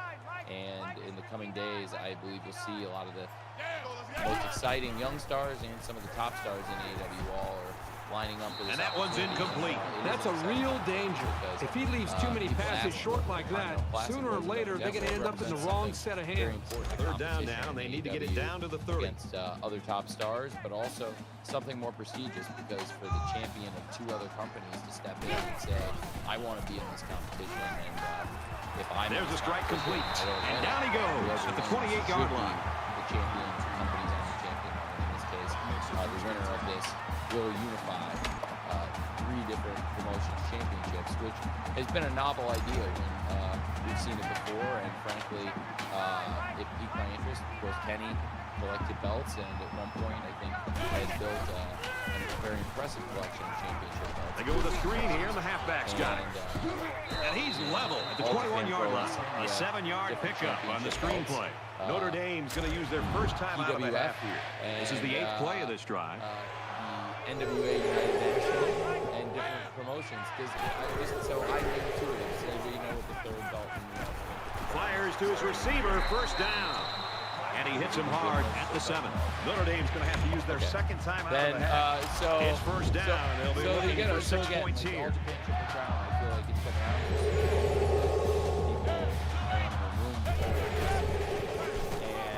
Edwards gets the call, and he's tackled after positive yardage. The identity of the Triple Crown consumed each of the individual titles. Please. Thank you. Thank you. And fires quickly, and they got it. Touchdown. Champion for I appreciate really shouting it out. But so really, so there's the quick pass to the receiver for 6. And the receiver does a nice job here of fighting off the defender to get to the ball. That was a nice pitch and catch. A great example of synergy where the sum is greater than the whole of the individual parts. And potentially, I think that's and he tacks on the extra point. A 10-play, 79-yard drive, and a touchdown as a result. This quarterback has really demonstrated a tremendous amount of ability and leadership today. I'd be very surprised if he didn't continue to play well. So the score now, 28-21. Notre Dame to kick. Promotions, which is something that he's to the 20, is a throwback in many across ways, the 30. But also like he gets hit out of bounds at the 33-yard line. So UNLV's roaring really back. They're within striking distance right now. Yeah, they've done a good job of kind of sticking with their game plan after a very slow start. Again, now you look up at the scoreboard right before the half, right back in the football game. And the offense really came up with a nice drive there last time out, and most of those yards came through the air. This defense needs to improve from front to back. The line needs to put more pressure on the quarterback, and the defensive backs need to stick it to these receivers with tighter coverage. Talking about, you get all these got it complete, and he's out of bounds. And to see everything under the sun. Locked in, boys and girls. Texas Deathmatch did throw pretty much everything but the kitchen sink at us, and you can see some of the wildest spectacles in wrestling, but I do think for fans of the sport of wrestling and people who want to see first and 10. Competition, ball on their own 49. Quarterback all by himself from the backfield with 5 wideouts. Russ Bishop from the Daily Mail. Fires quickly, and he's got his man. He's at the 30, brought down at about the 15-yard line. UNLV is going to take their first time out of the half. First down. Clearly, you hit it out of the park this past August, but now it's a whole new thing this time. So please discuss. Thank you. I'm really excited to talk, and I really appreciate they make the you stop at the visiting us. 3-yard line. The Rebels are going to call their second time out. This is going to be very different, and of course, you talked about the logistics. From a preparation standpoint, this is going to be very different challenge for AEW. The load-in is a very different schedule than what we had last year. If you look at the calendar of Wembley Stadium first down, and they've got their eyes on that goal line of 2024, you'll see. Let's see if they try to pound it in here. Both teams have their goal line sets on the field. They'll bring him down at the 2-yard line. The Rebels using their third and last time out. I have some stories about how all of this came to be and where we're at. It's very very fun. So when Wembley approached us about loading and about fullback run, and he stopped in the backfield. Well, the big fella is not easy to bring down. He finally gets his hands on the football. There's just too many defenders in his face. The guy never had a chance. They've got their goal line sets on the field. This might be a good time for play action. It would help us out a lot. Fires quickly to the tight end. Touchdown. Show faster because we'd have the opportunity to have more Taylor Swift shows. That's a positive for the passing game. You guys it was that. absolutely the right call in that situation. Challenging, and we really would like to help you out, and so yeah, I will. So I'm gonna do it, and I think there's so many great Taylor Swift fans, and they'll line up for the extra point in an attempt to tie the game. And it's going to cost more. And he adds the extra point. And, a nice 6-play, 67-yard drive. And the result, 7 points. Brad, I thought that was a textbook drive. I thought they did a really good job of showing balance, mixing the play calling with the run and the pass. Just an overall well-executed touchdown drive. I pay a little bit extra to do so, but we still have a great event at We Wembley. played 30 minutes. Glad to have you with us on the EA Sports NCAA Football 14 halftime show presented by Nissan. Innovation that excites. David Pollock and I here in the studio to break down everything that just happened in your game. The scoreboard operator was plenty busy, but you know who did absolutely nothing in the first half? The punters. I'm not sure they're going to play enough to get a letter jacket in this game. This has been an offensive display. No need for kicking that thing away except extra points at the end of drives. All right, Reese and David, welcome back, everybody. Just about set to start the second half. And then, in addition to that, I believe Williams. I am for maybe only a couple more minutes. About the 22-yard line. Both teams have really answered the bell here in the third quarter. Yep. Good to hang out with you too, You man. going back tomorrow then? When do you go back? Oh no, actually I'm off the entire week. Oh, nice. One of England's So you're greatest gonna be wrestlers streaming it all? in my lifetime, and somebody that the British wrestling fans are going to be so You gonna happy be to see. streaming? Fans all over the world want to come see. I think that's really big. And we just have so many exciting things happening in AEW. It was a great show. You heard the Are you gonna fan be streaming? reactions tonight, start to finish. I mean, we had really A lot of times great, you'll see teams start to clinch up a little bit when games stay close well into the second half. You need to stay loose, do what you've been doing all week in practice, Certainly the biggest and thing in execute front when of it's us in time. AEW is the Wembley on sale in AEW All In 2024. It's huge. And so Gets it out to his receiver in a hurry. He's tackled at about the 41. This year. And one thing we learned is that to make this happen, we'll definitely have to get more people. But I think it's going to be great, and I'm really excited about it. And there's just a lot of great things happening. So to go into 1st and 10, ball on the 41. December 1st, the Wembley A AEW quarterback All in the gun ticket on with sale. 5 receivers. People can register now at ticketmaster.co.uk. Here's the pitch, and now the ball is free. Falls up.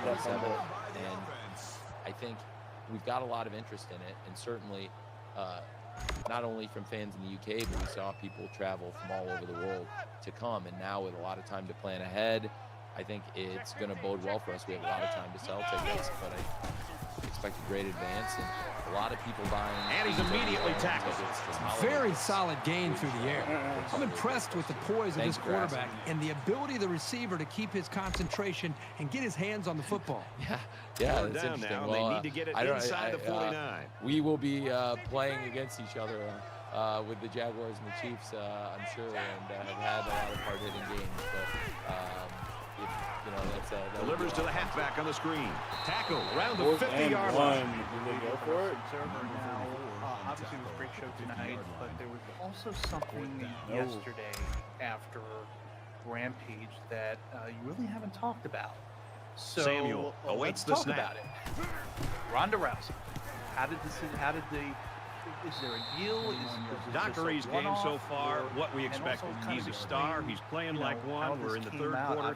He's done everything we expected and then tag some. match Yeah, I mean, he's just one of those guys that has the ability to take a game over. No contest, which We've seen it all year with him. It's not shocking to see what he's been able to do today, but it is fun to watch. I mean, he makes great decisions. He always seems to be able to be in command of this offense. And up to this point, this defense has not been able to do anything to slow him down. He gets out to about the 32-yard line. A couple, maybe 3 yards on that run. Of course, there's some unfinished business. They had that match, and I thought it would be great for our fans to settle it in the ring. And at the Wrestling Revolver It's second show, down, they had 8 to go. Ball on the 32-yard line. Them, and I thought it would be great to have a match. And they hit him in the backfield. Have the story come back to Ring of Honor, where Heenan is the Ring of Honor Women's World Champion. Billy Starks is the minion. There's a lot of interest in that. They have a great chemistry. People who go to watch ROH every week. There's some really exciting things happening. The quarterback in the gun, empty backfield, 5 wide receivers in the formation. And Billy Starks. And he's tackled right away. The defense might need to make some changes to their coverage scheme because that was just too easy. Against 2 of the horsewomen, 2 being Marina and Ronda Rousey. And Ronda was happy to come here, and she was great. From their own 46-yard line. First down. It was a great match. We'd love to have her back sometime. It was really fun being out here. He gets out to about the 48-yard line. A 2-yard run by the halfback. Really helped make it possible. So anytime it's convenient, we'd love to have her back because she was tremendous. It was a great match. And if people want to see it, check out ROH.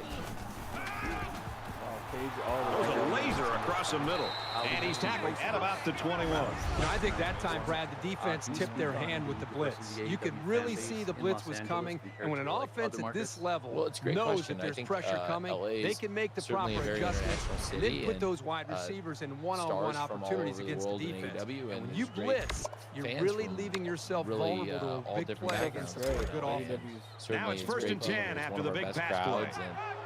They were lively throughout the night, and it really takes it up the middle for a nice run. Great shows and some of our best matches. That'll bring up 2nd and 3. Wrestling talk. So a couple of questions. First, a lot of people thought that Mercedes Moné was going to be one of the people signed. That was kind of all in the universe. Have you had any talks with her? Yeah, she was at AEW. And they got him for a loss. Man, did he play that perfectly or what? As a linebacker, you have to be able to read the offense and make a quick diagnosis, which is exactly what he did on that play. Great. They're about 4 yards away here on also 3rd down. Pro wrestling. And so they come out in a 5-wide set. To AEW anytime. We always look at her. I have a ton of respect for her. And a quick throw. And he's taken down. It's the 9. Let's go. Hey, Tony, how's it going? Adrian Hernandez with Sporting Tribune. First off, thank you for confirming. It's the 9th play of the drive. Signed with them. Can't look forward to those articles, but I do have a question for you all. Obviously, huge event next year will be another huge event. And he carries the ball for a nice gain. is throwing a show in that same Europe area very soon to All In. Is it flattering to you to see that?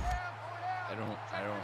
The short yardage defense here. I don't know exactly when and where that competition would be, but I do think we've definitely set the bar very high in Europe and worldwide. What we did last year. Man open, incomplete. Nobody can take away. 2023 is being the greatest year. That gate is not only. This is a very important play for both teams. It's 3rd and goal from the 2. When you do a $10 million gate, I don't think people put in perspective. Well, they had that one show. He's taken down around the 3-yard line. Back in the day, I hear full-time wrestling. Inflation there's inflation, yes, but let's be realistic. People talk about $100,000. The kick is up, and it splits the uprights. $100,000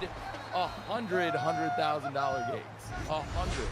$10 million gate represents an entire UNLV is lining up to kick this one off. So it's people underestimate how successful that event was, and also as a pay-per-view. And this has definitely been our biggest year. Tonight was another big success, well over 100,000 on pay-per-view again, which is great for AEW, but also really exciting to say that,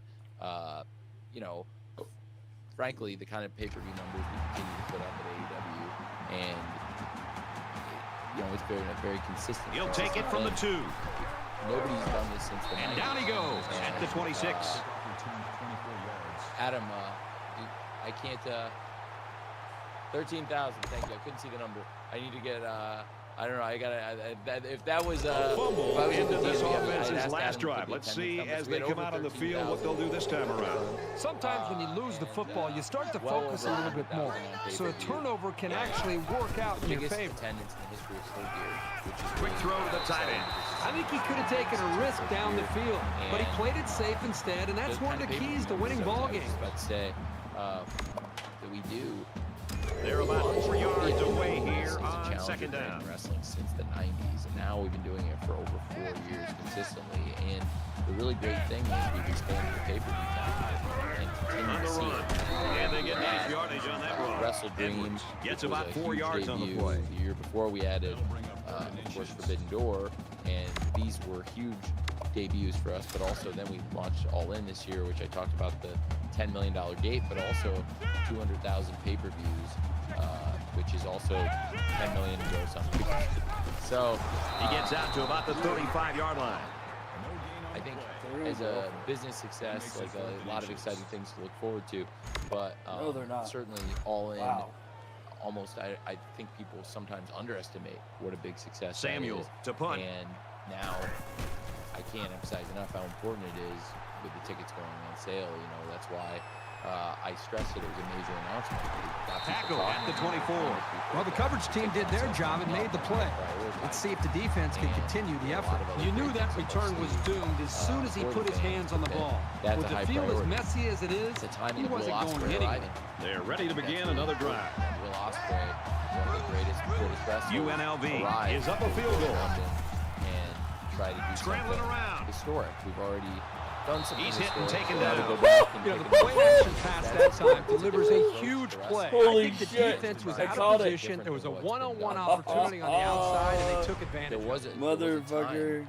That is crazy. Wrestling traditions, wrestling events. I didn't think I clipped. I didn't think think. now to the stadium show, the norm in wrestling has been to move it around, but I really believe. So let's see how the defense responds now. It's first down. All right, hold on. We gotta watch the Instagram London play. is the capital of This guy. the world. It's a place where people will travel from any destination, and it is a beacon. And I think there are so many great fans in and around London, but also people that will travel there. And Wembley Stadium is such an iconic venue, and now it's associated with AEW. We have places that have really become part of our DNA. And to go back to Wembley Stadium and to be able to say that there's like a familiarity, that's really, really cool. And so to double up on what I was already saying, I think that it's going to be the biggest challenge and the biggest opportunity we've ever had. And it's also probably, definitely more so than any other reason why this has been the biggest year 2023 in the history of AEW. Thank you. And I can, Jim.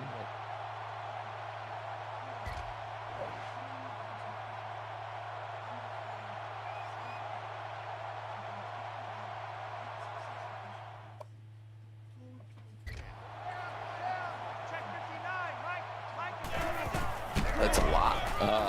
Okay, so I'll take them one by one. And so I'll start with very frustrating for that running back. This offense is trying to get in sync and trying to get a rhythm established. And for such a negative play to happen, loss of yards, that can really have a negative impact on the offense and what they're trying to do. Talking earlier from the 42-yard line. It's second down. And so I'm happy. UNLV holds a field goal lead. Tackle made at the 25-yard line. So Will Ospreay, he's been talking to me since I got permission from New Japan, which was recent.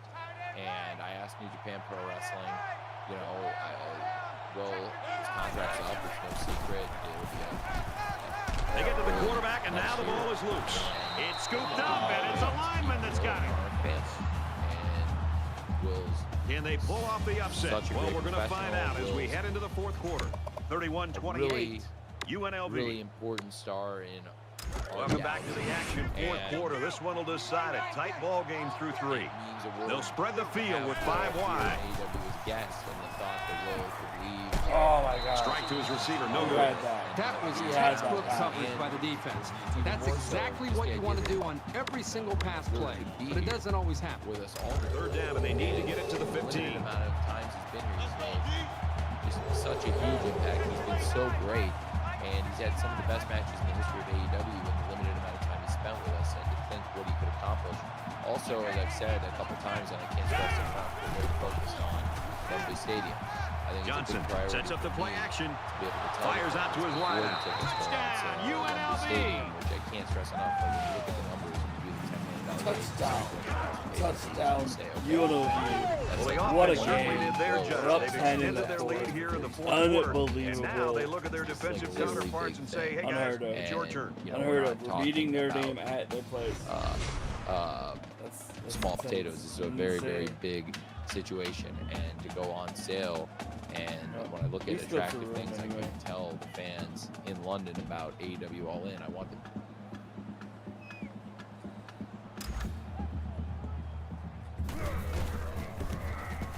He makes the PAT.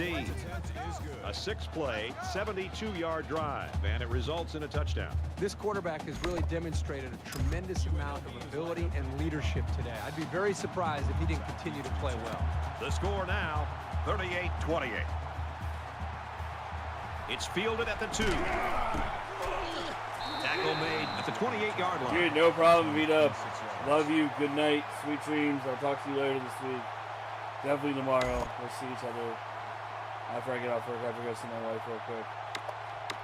The defense really shut these guys down the last time they had the ball.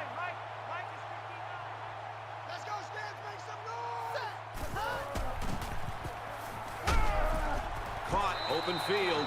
He goes out of bounds at the 31-yard line. That'll make it 2nd and 7.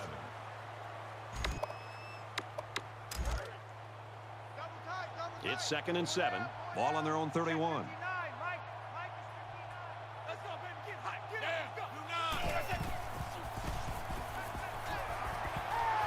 And down he goes around the 42-yard line.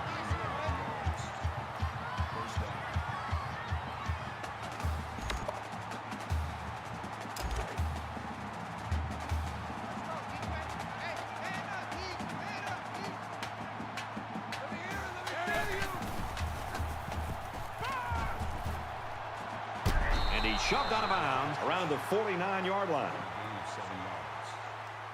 That'll bring up 2nd and 3. They need about 3 yards to get the first here on 2nd down. Check 59, Mike. Mike is 59. Now, black 80. Let's go. Motion, motion, motion. Motion, motion, motion. Got a man. They knocked it loose. Well, that is a big hit by the defense there. Good job of timing up the hit, and he didn't get there too early for the pass interference. He waited till the receiver touched the football, and then he was able to dislodge the ball from the receiver.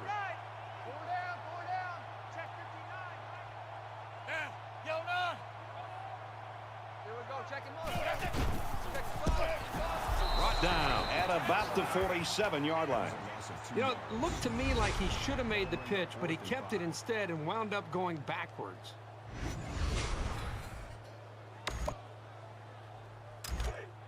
It's 4th down, and the offense is getting set to go for it. Let's go, Stans. Make some noise.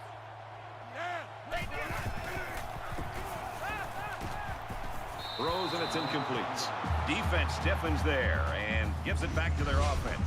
Great play there by the D. It's early in the season, but they showed they don't get rattled at all. I give them a lot of credit.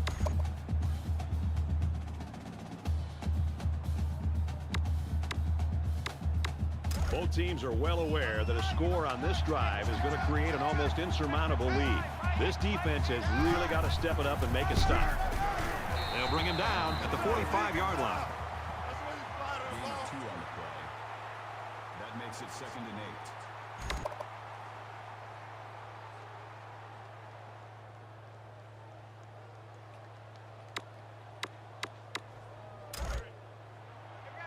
Second down, 8 yards to go. Ball on the 45.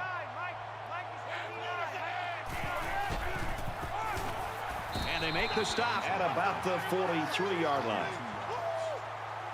That'll make it 3rd and 5.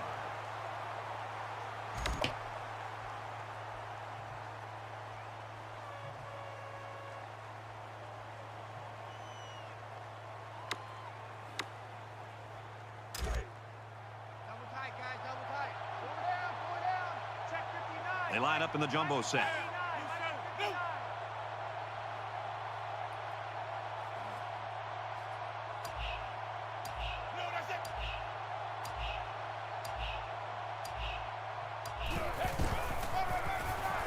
Gets to about the 41-yard line. That's good for a gain of 2 yards. That makes it 4th and 4.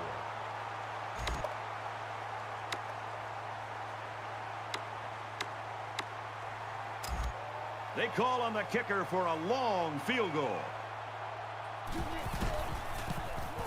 Kicks away. And this is no good. He didn't have the leg for it.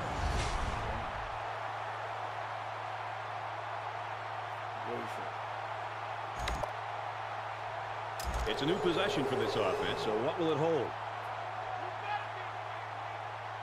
Let's go, Stans! Make some noise! Delayed handoff. Got an opening.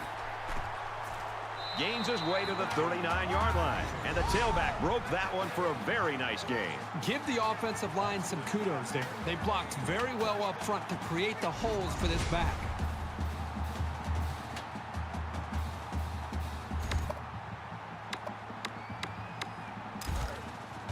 From the 39-yard line, it's first down.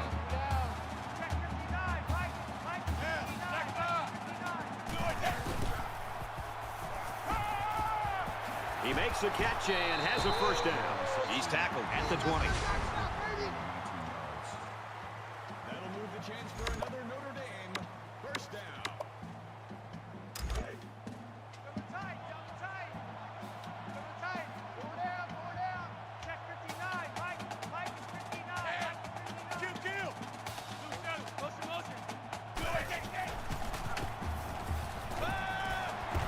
Got it. And he goes down quickly. Number 49 makes the tackle at the 13-yard line. That'll bring up 2nd and 3. Second down, and they're going to need about 3 yards to pick up the first down.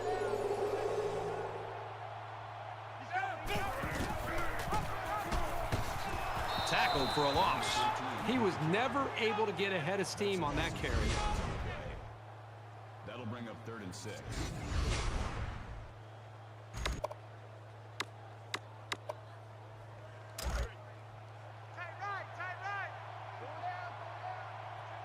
Just under 3 to go in regulation.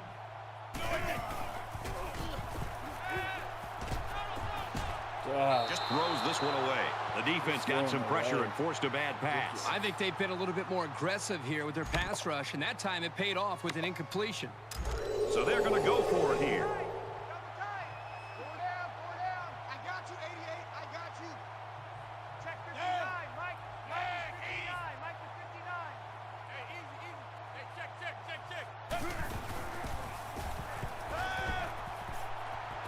Quick strike to the receiver. Touchdown.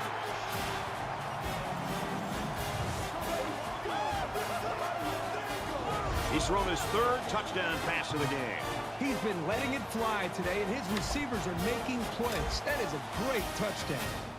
The draw within a field goal. And he hits the PAT. Let's check in with Reese Davis in the studio. We take you down to Durham, and for Florida, a very lethargic performance so far. They don't watch out, they're going to be in a world of hurt. Howard's a determined runner and one that makes the most of every opportunity. He takes this opportunity to get it into the end zone. I don't expect that score is going to hold, but boy, that would be an upset. And it looks like they're ready for the kickoff. Number 69 back to return. Taken from the 3-yard line. Tries to get around the corner. Oh, he got nailed on that one. Kickoff return 21 yards. You know this is a real crucial time in the game. It could still go either way.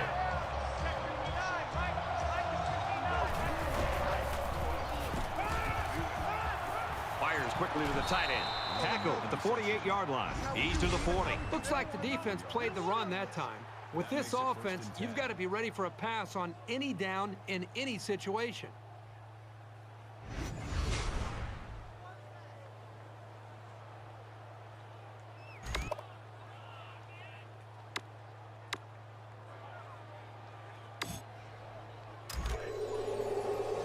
their own 48-yard line. First down. They come out in a goal line set.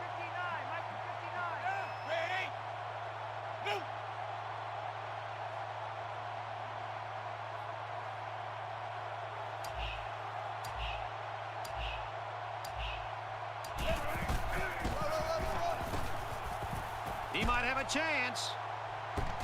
And he's tackled at the 28. He gets another set of downs, and more importantly, opens up a whole host of play calling possibilities for the coaching staff.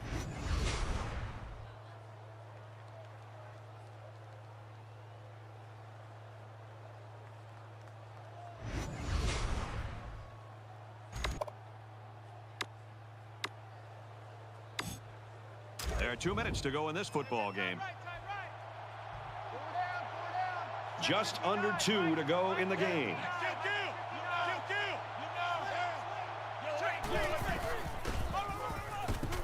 Takes it up the middle for a nice run. Notre Dame's going to have to use their second time out of the half.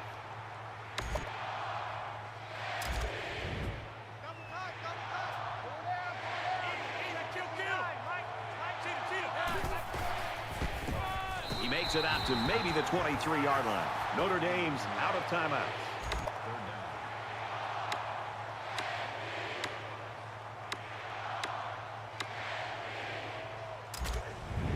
From the 23-yard line.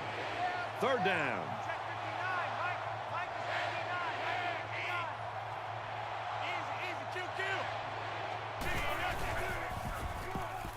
He's going to try and scramble.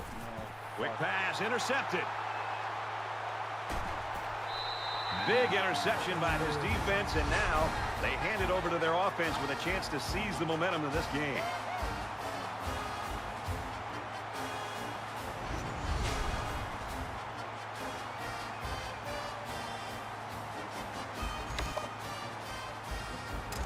First and 10, ball on the 19-yard line.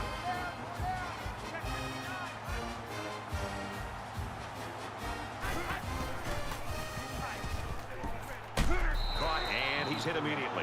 That play was going nowhere. Yeah, give a lot of credit to the defense here, recognizing pass and swarming to the receiver. Spikes the ball. Third and 10.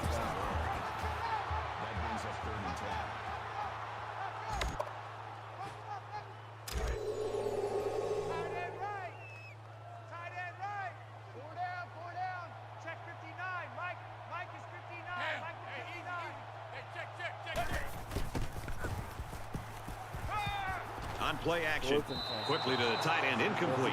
Kind of hard to tell what happened there. Maybe he hurried it or he didn't have a good grip on the ball. Whatever the case, no chance for the tight end to make the catch. Looks like they've decided to go for it here. Just under 2 minutes in the game. He's under some heat. Just an unbelievable stop where they had to have it on fourth down, and that should be the football game.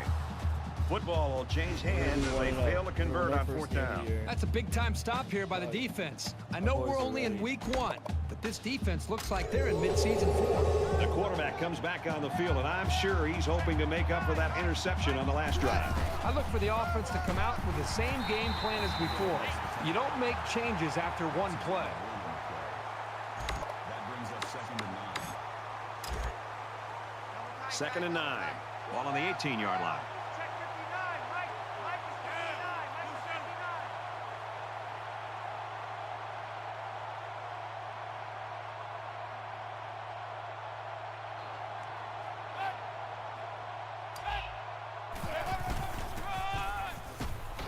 Up the middle for a nice gain.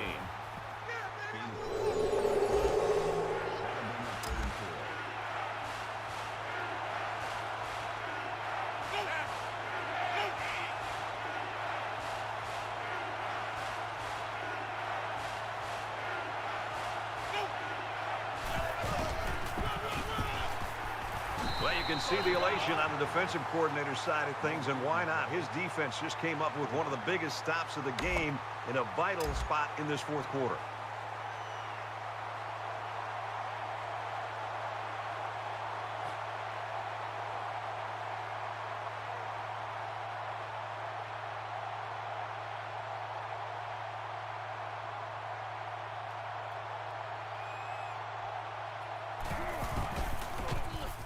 Kicks up, and it's good. 1 second.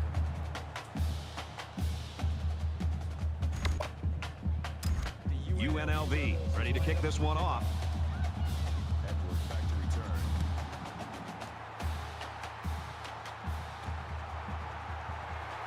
He's to the 20. And he's tackled at the 26.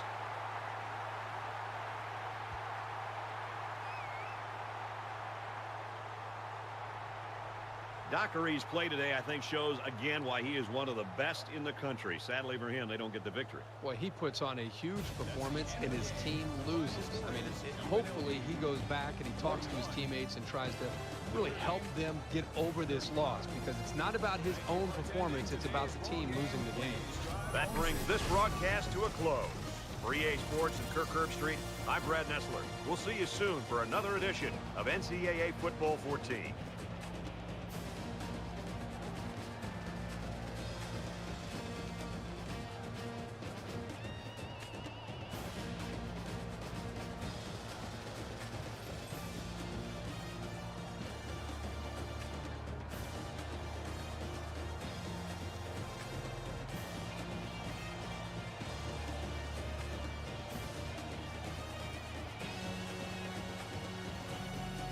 About that game. Winners.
Georgia loses to Texas by 21. Marshall loses by 21. BYU wins by 15. Mexico State beats Wisconsin by 22. 21. Three touchdowns. EMU.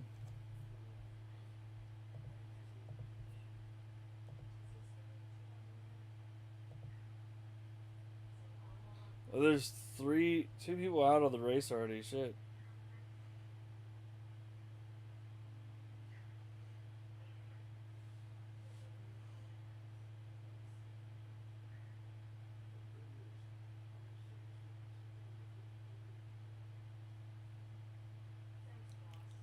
Hamilton.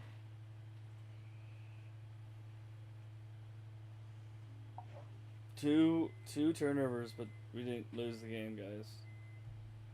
It's great.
Max Verstappen wins the race.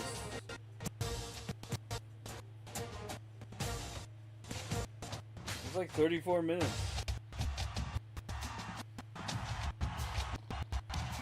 Hour 34 minutes.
Top 4 win.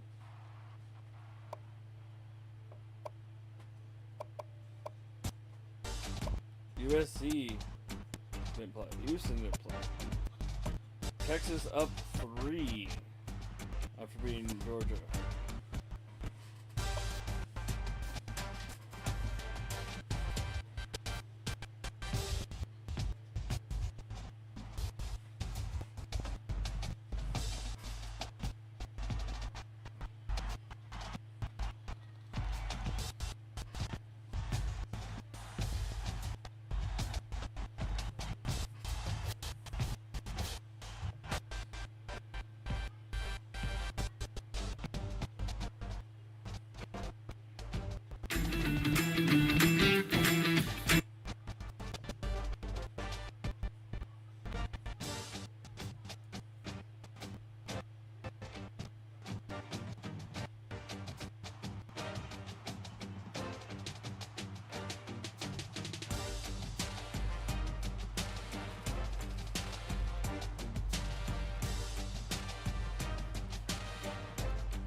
Yo, what's going on, Kings? Breeze. You still alive, bro? Yeah, you still alive. You still alive.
Wow. Temple lost to Florida Atlantic. LSU lost to Ohio State. Oregon, they won. Air Force won.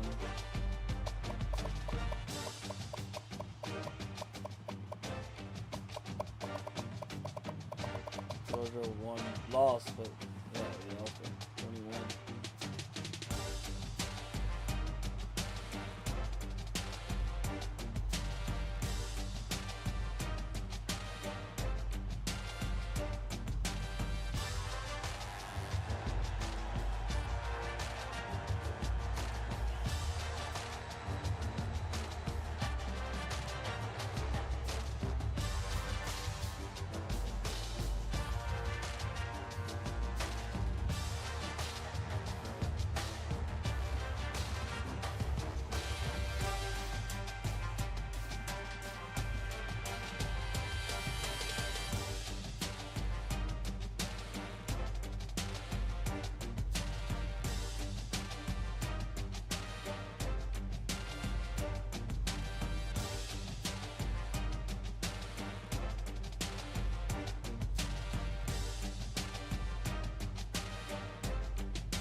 Josh Davis.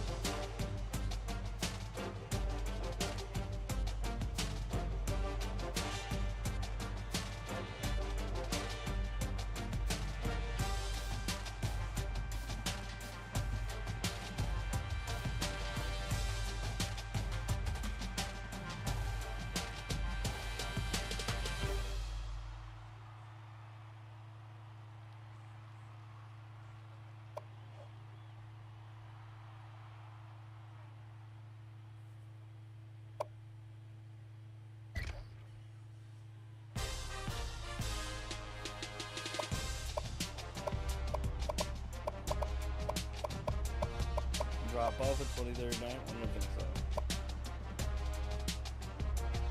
We're gonna get better. We're gonna get better. Wait, you wanna get in better.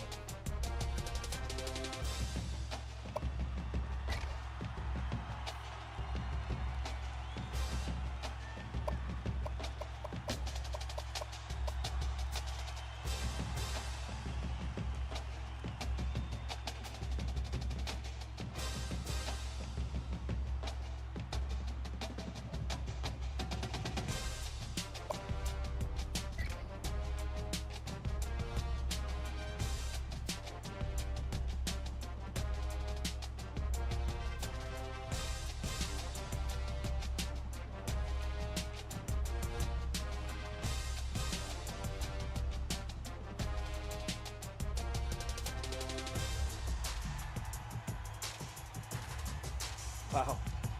Wow. Home streak is losing 3. Okay. We lost 3 home games.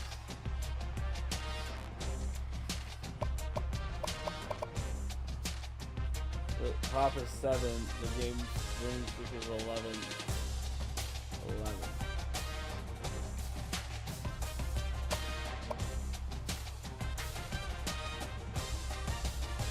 The lost streak is 7.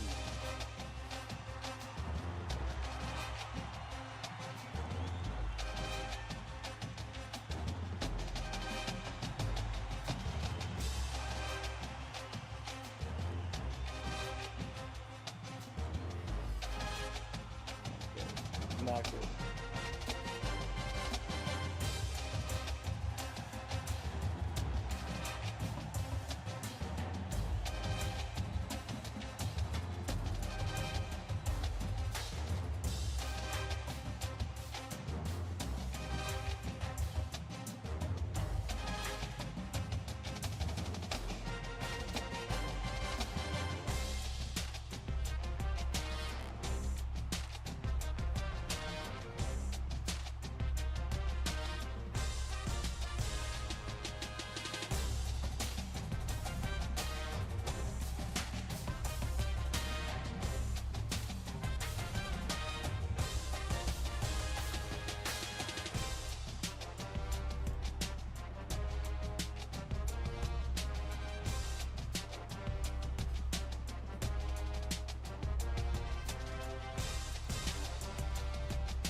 Fuck it, we'll do it.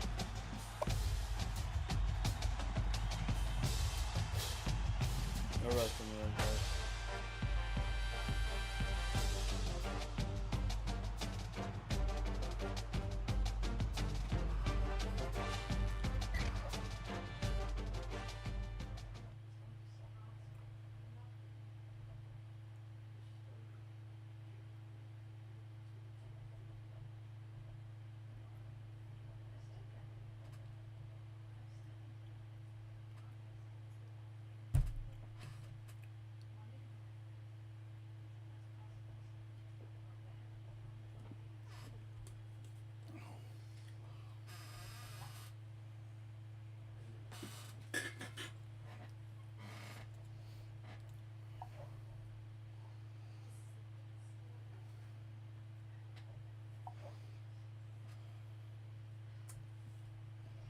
I think we can do it.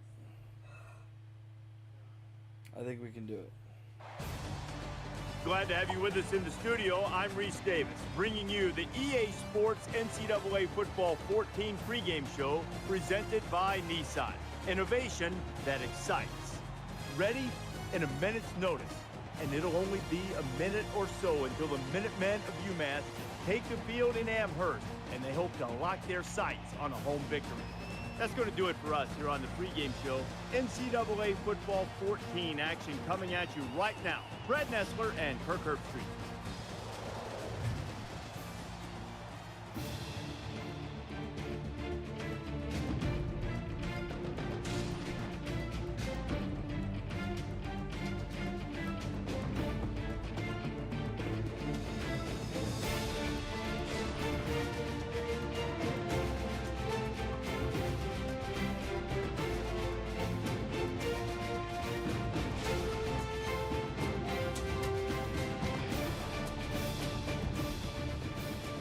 UMass Stadium in Amherst, home of the largest public university in New England. Before we head down to the field for the coin toss, we'd like to remind you this game is brought to you by Coke Zero. Real Coke taste, 0 calories. Enjoy everything.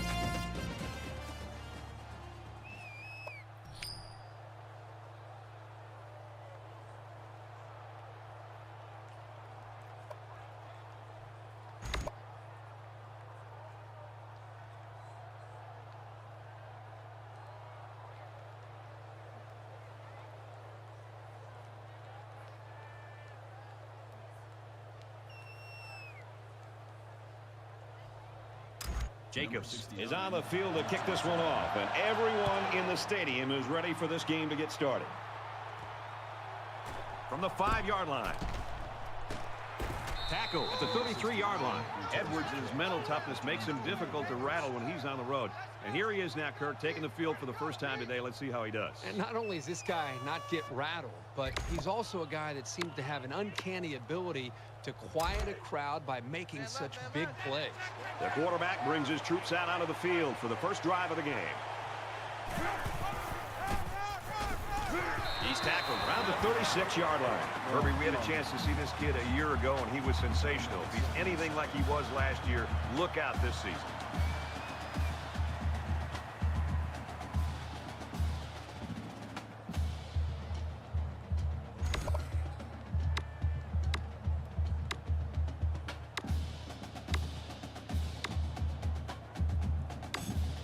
Second and 7. Ball on the 36-yard line.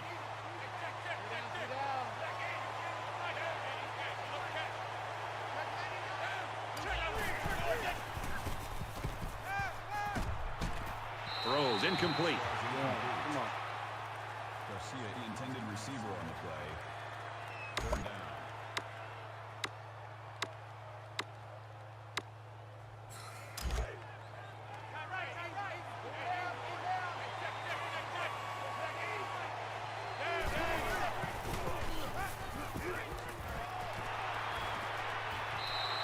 Can't ask for much more than a 3-and-out. Great job, defense. Intended receiver on the play.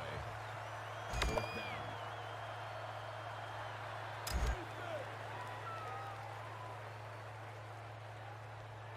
Sanders is back deep to return the punt.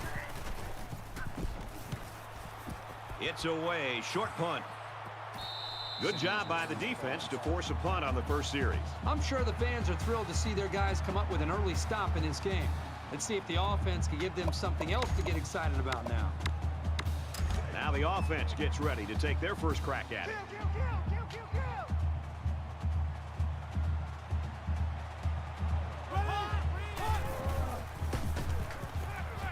He gets rid of this one. Good job here by the defense. If you let this quarterback set and throw, he'll kill you all game.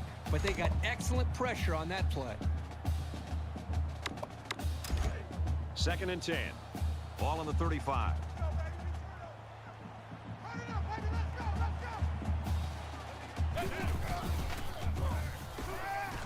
Here they come, and he is drilled at the 29. Man, as an offensive lineman, this is the worst thing you want to see. Is your quarterback not only getting sacked, but getting hit like that.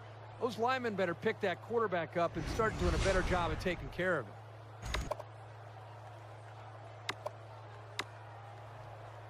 So the sack makes this third and very long. So an empty backfield with 5 wide receivers. Rifles it right. Steps out of bounds at the 42. It was a well-designed and executed pattern, but on third down and forever, it just wasn't enough.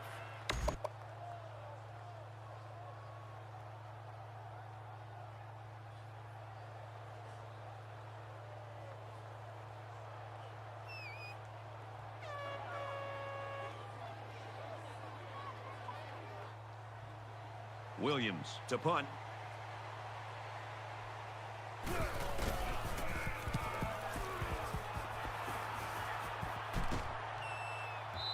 And it goes into the end zone, down for a touchback.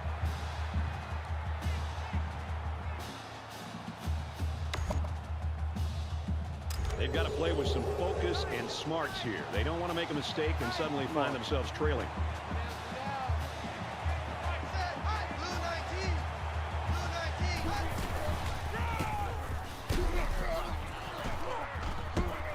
He's taken down at the 28. UNLV's loaded, and they've got one of their key players back again this year. It always helps when you got veteran leadership, Herbie, and it really helps when they're as talented as this guy is.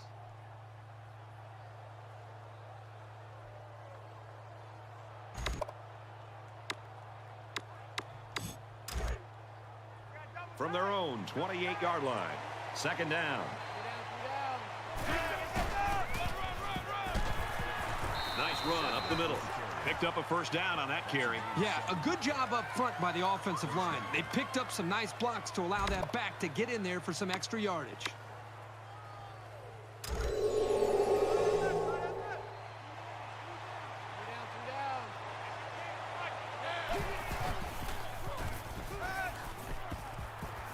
Throws it into coverage, and it's intercepted. He's at the 40. They'll bring it down around the 33-yard line. The linebacker here does a good job with his instincts and getting in the path of the receiver. Boy, what a great play. From the 33-yard line, it's first down.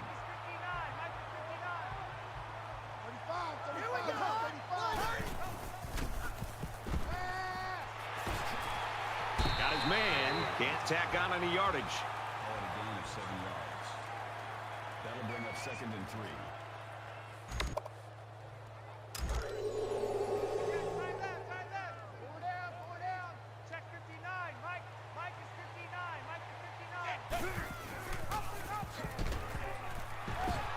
Up the middle for a nice gain. The quarterback held on to it and turned it into a first down. That's very frustrating for this defense. We've got a 1st and 10. Ball on the 20.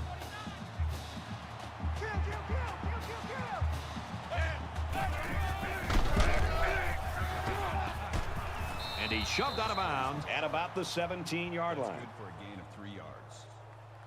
That'll make it 2nd and 7.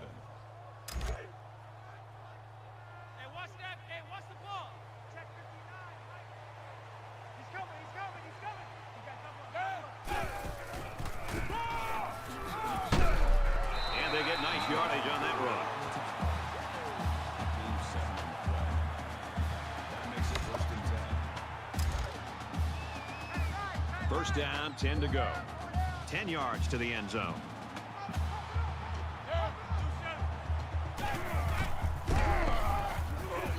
Pitch play to the left. And down he goes at about the 11. Loss of 1 Come yard. on now. That'll bring up 2nd and 11.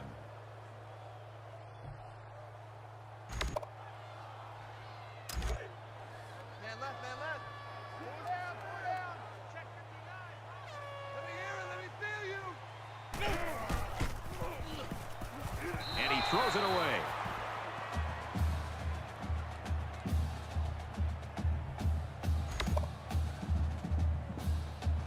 And this play is number 8 on the drive.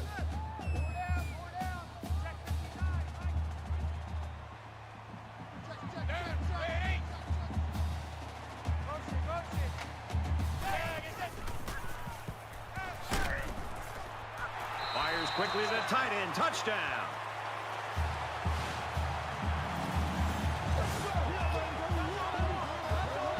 That's a positive for the passing game. It was absolutely the right call in that situation. There's the fireworks. Woo!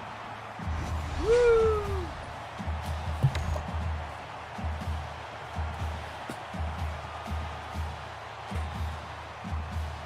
Yeah, there it is.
makes the PAT.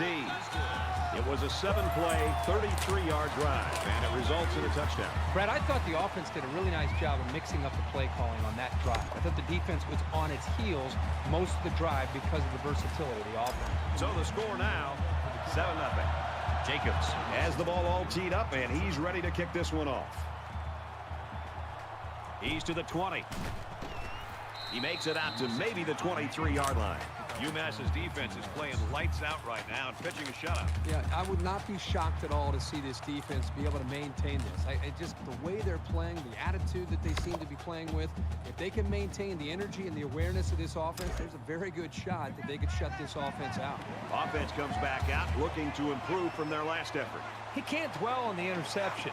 There's still a whole lot of football to be played today. He's going to air it long. And that's his receiver who's wide open. The 10. Touchdown, UNLV.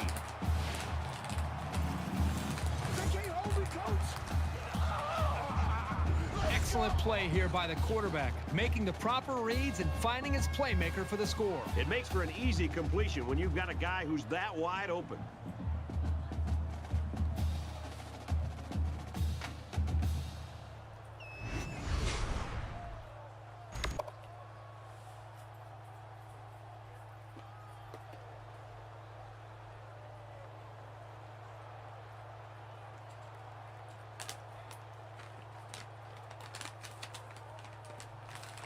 The extra point to tie this game up.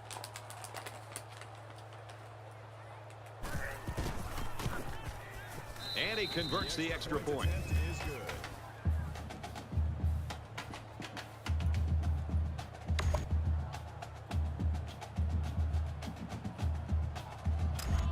UNLV is ready to kick it away.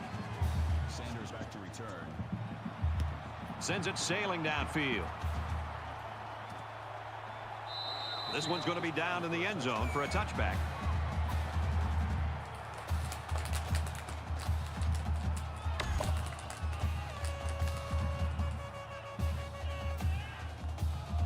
They're ready to start another drive, hoping to duplicate the results of the last one, which ended in a touchdown.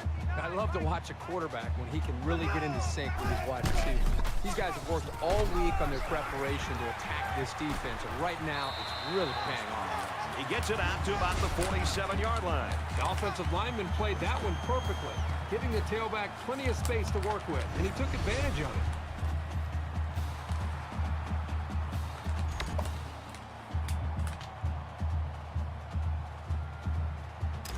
From their own 47-yard line. First down.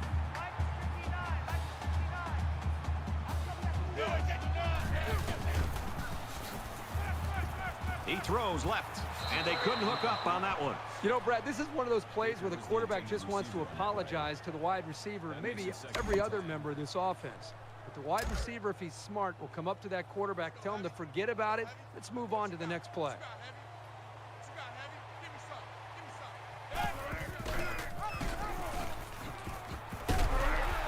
Tackle at the 41. What a play. Just a simple option play here. The quarterback gives it up, and they get good yardage. Great play.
from the 41-yard line.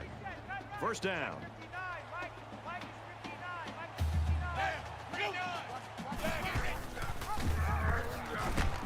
And they make the stop at the 40-yard line. Gain of 1 yard. That brings up 2nd and 9.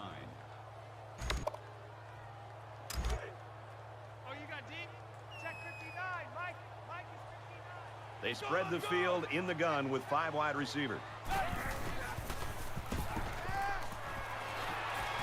He's taken down around the 28-yard line. Nice pickup as they connect on the pass play. Well, they look to be in sync right now. They're both reading the defense properly, and the result is a nice game. 1st and 10. Ball on the 28.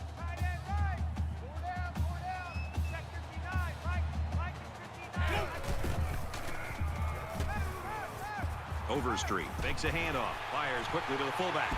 He's pushed out of bounds at the 15-yard line.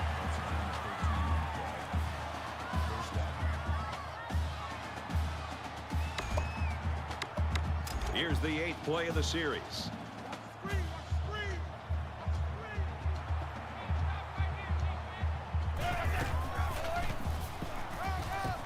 Nice run there. Harris gains about 4 yards on the play. That makes it 2nd and 6. From the 11-yard line, it's 2nd down.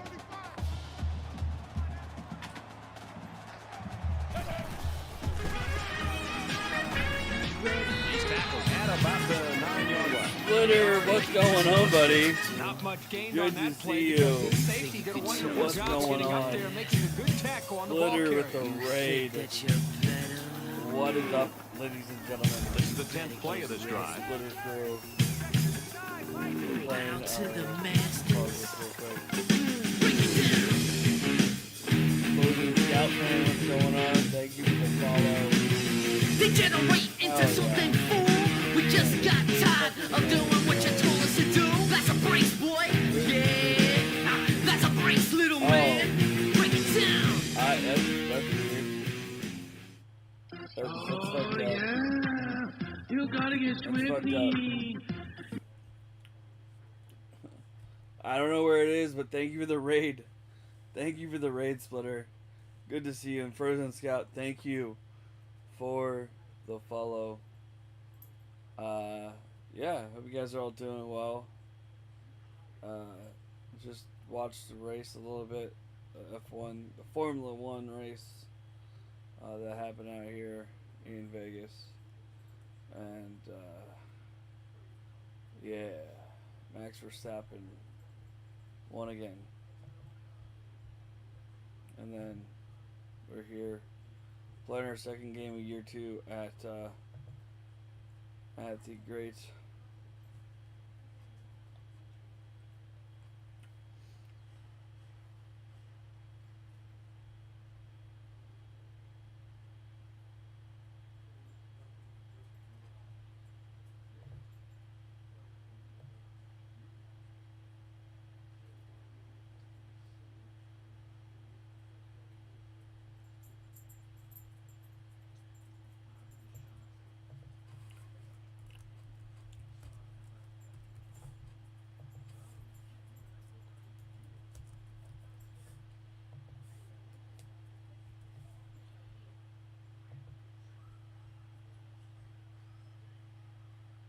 We're going to year 3 in Texas. Quinn Ewers is still there. Arch Manning transferred out. Wow. Wow. Interesting stuff.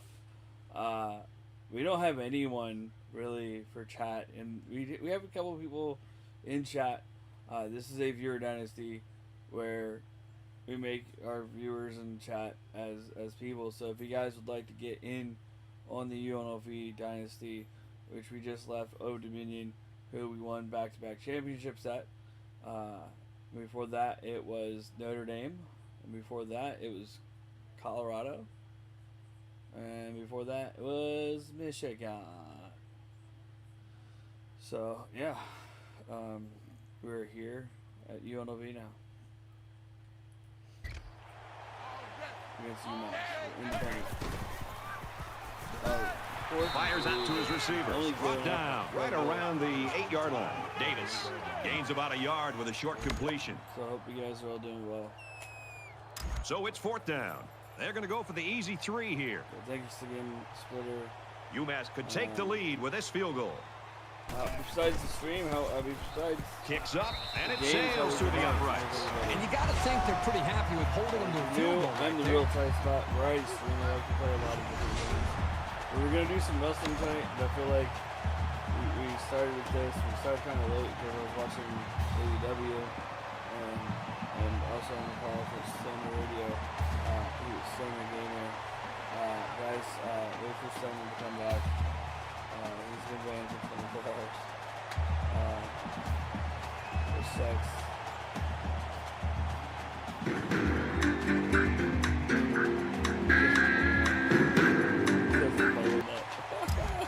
Jacobs has the ball set and he looks ready to kick this one deep. And he'll return this one from the 7. Fuck. And he makes it out to about the 24-yard line. So at the end of 1 quarter, the Minutemen lead 10-7. And we're back for more action here in quarter number 2. Momentum swings have been fairly even. And with so little separation, this game can be drastically changed on just 1 or 2 plays. And he makes it out to about the 24-yard line.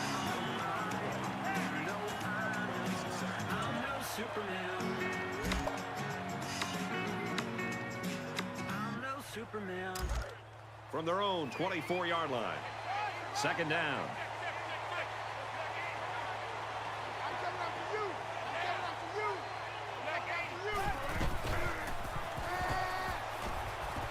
Going long. Oh, boy, almost intercepted. Well, you want to do everything you can to keep the ball out of the hands of these receivers, so that was a really good effort.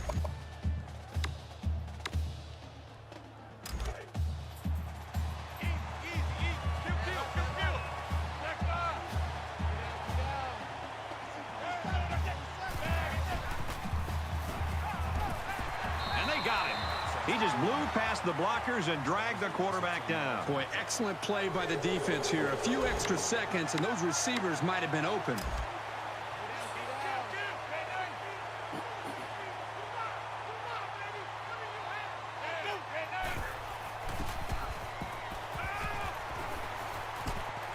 Quick release, tight end, incomplete. Huge play for the defense. Go for it. With 1 quarter down, I really haven't seen too much separation between these two squads. Might be neck and neck the whole way. UMass holds a field goal lead. Quick strike to the receiver, touchdown.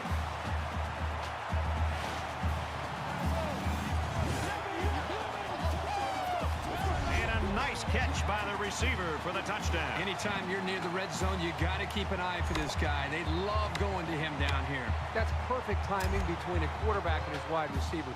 He recognized the middle of the field was wide open, and I really thought the quarterback kind of looked the safety off to open that play up to the middle and then made the perfect throw to the touchdown. He splits the uprights with the extra point.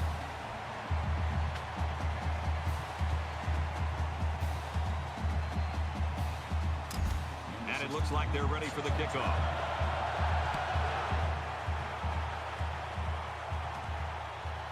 Gathered in at the 6. Tackle made the 26-yard line. UNLV's coaching staff, I've got to think going into halftime, and we're getting close right now, Kurt. They've got to do something different. What they had planned with their star running back just not working today. Well, I think the continuity between a coaching staff and a quarterback and an offense is tested. Their star players not having a great game, losing this football game. I think now as we're close to this half, now's when you start to think about what other ways can we attack this defense. And then maybe eventually we get back to our star running back. But in the meantime, let's try to find some other ways to attack to be able to put points up. Just another weapon for this offense. He's got good hands, and he's tough to bring down. He showed right there that he can make something big happen. From their own 47-yard line, it's 1st down.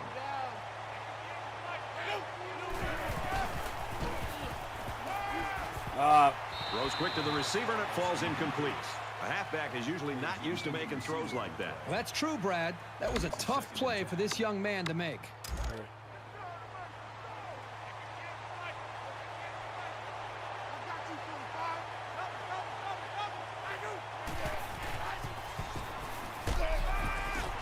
Tackle made at the 37. Interesting here. The defense takes a chance, brings pressure. The offensive line does a nice job of picking it up, and the quarterback makes the throw for this first down.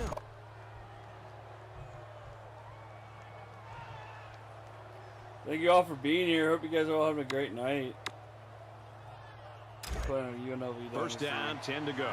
Ball on the 37-yard line. So much for you to come in here with your crew. If you guys want to be a part of the team, let me know. Or if you want to be a coach in our universe as well. Quick throw out to the receiver. And he's taken down around the 19-yard line.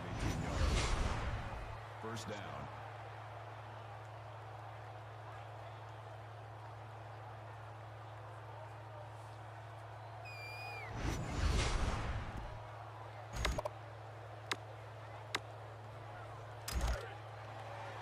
From the 19-yard line. First down.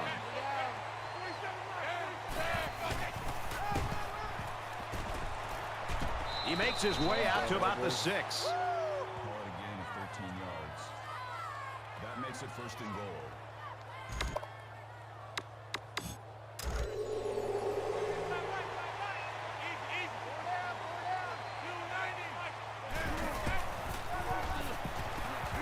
They'll bring him down at the 3. That's a gain of 3 on the play. That brings up second and goal. Defense stacked in tight here.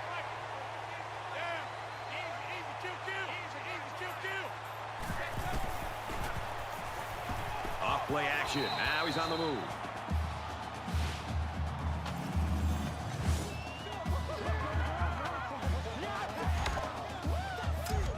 Here's the extra point to get within a field goal. And he hits the PAT. So a 7-play, 74-yard drive. And they put up 7 points. Brad, I thought that was a textbook drive. I thought they did a really good job of showing balance, mixing the play calling with the run and the pass. Just an overall well-executed touchdown drive. UNLV gets set to kick this one away. He hits a line drive here. Sanders takes it at the 12, and he makes it out to about the 34-yard line. 22 yards.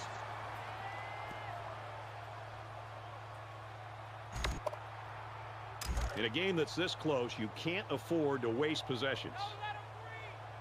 UMass is up by 3. And down he goes at the 37-yard line. That's good for a gain of 3 yards. That makes it second and 8. Second down, 8 yards to go. Ball on the 37-yard line. They might be coming here.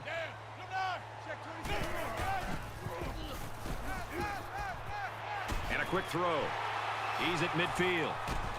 And he's tackled at the 45. I like how the blitz was identified and then picked up. That's a good test for a quarterback. How does he react in the face of pressure?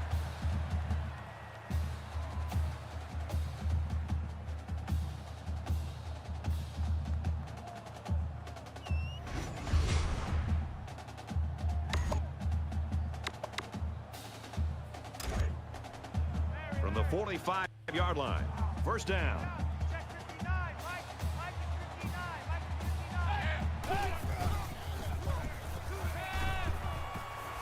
Makes the grab and steps out right away. That makes it first and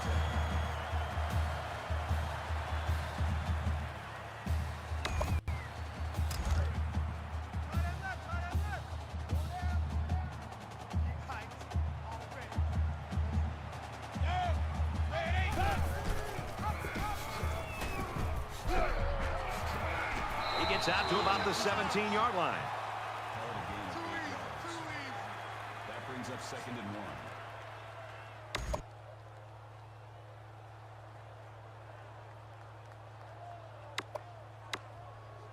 it's second down now. They're just a few feet away from that first down marker.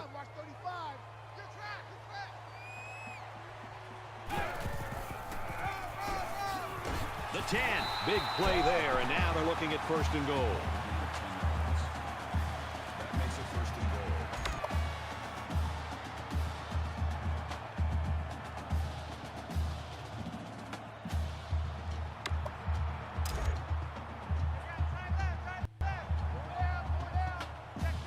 UMass is up a field goal. He makes it to the 6-yard line. Gain of 1 on the play. That brings up second and goal.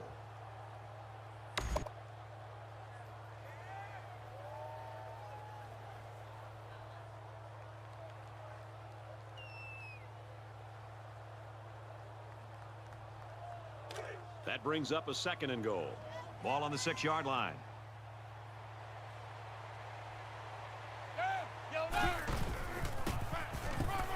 They'll give it off here. And he is drilled at the 4-yard line. That's a gain of 2 on the play. That makes it third and goal. This is the 8th play of this drive. Check 59. Mike is 59. Mike is 59. He's going to try and scramble. Keeps it, and he's got a touchdown.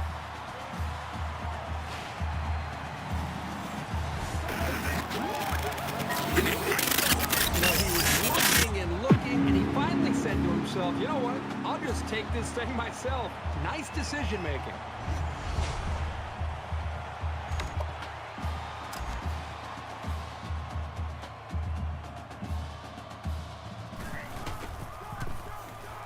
And he adds the extra point.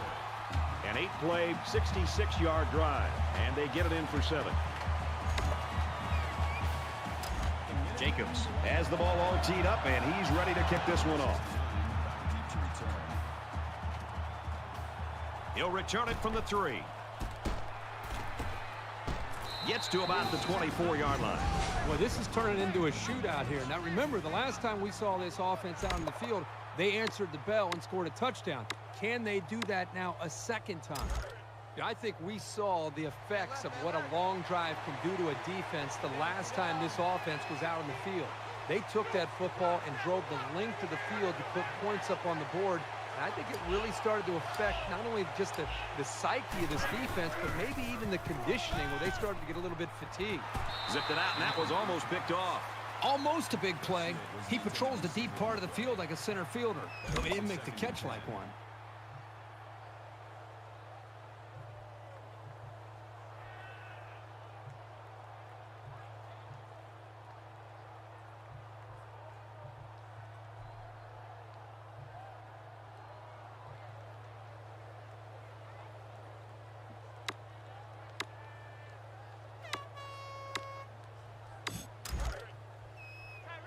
From their own 24-yard line. Second down.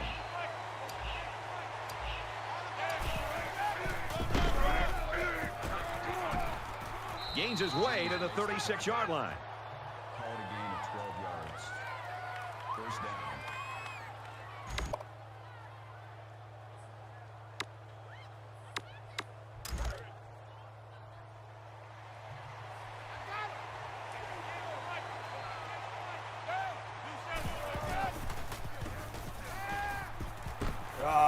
Gets it out to his receiver, and he can't hang on. Garcia was the intended receiver on the play. That makes it second and 10. Second down and 10 to go. Ball on the 36.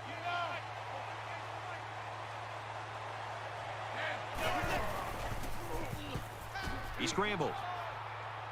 It's caught. First down, and he's out of bounds. He is such a reliable target. You throw it anywhere near him, and this guy's going to get his hands on it and make a catch.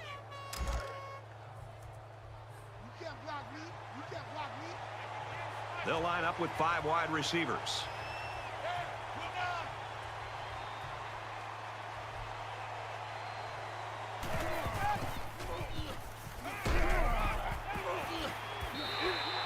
This quarterback is tough as nails. Brad, he's going to sit in that pocket and give himself a chance. The only problem is, at some point, you've got to have a feel, almost that sixth sense on when to get out of there and to avoid the pressure, or just to throw the ball before you get hit.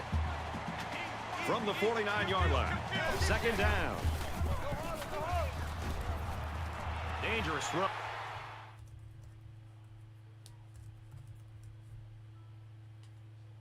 This one's picked off.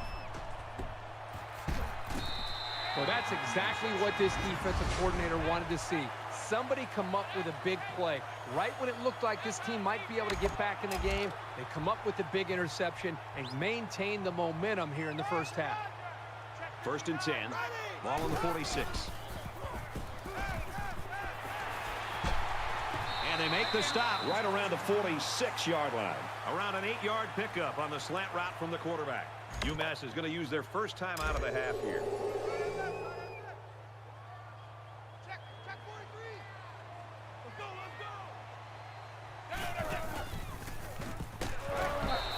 Great job by the defense at getting after that quarterback. And right now, I think they've got him with some happy feet. He appears to be a bit rattled. They need about 3 yards to get the first down here on third down.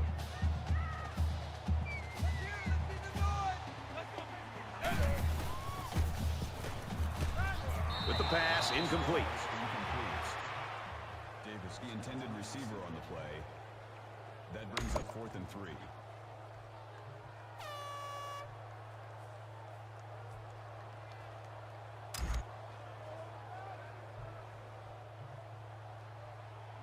Williams is the punter.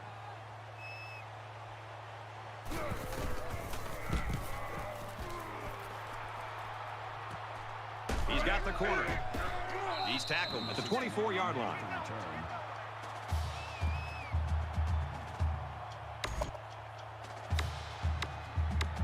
Offense comes back out looking to improve from their last effort. If they can play sound football from here out and make a few plays, there's no reason they can't get back into this.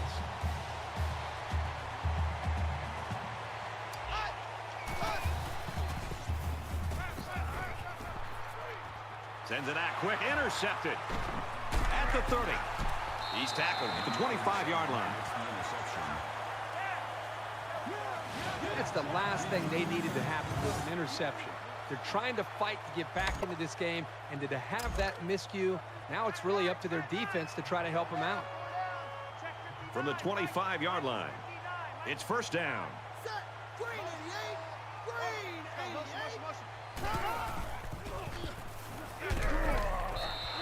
Good job here by the defense. If you let this quarterback set and throw, he'll kill you all game. But they got excellent pressure on that play.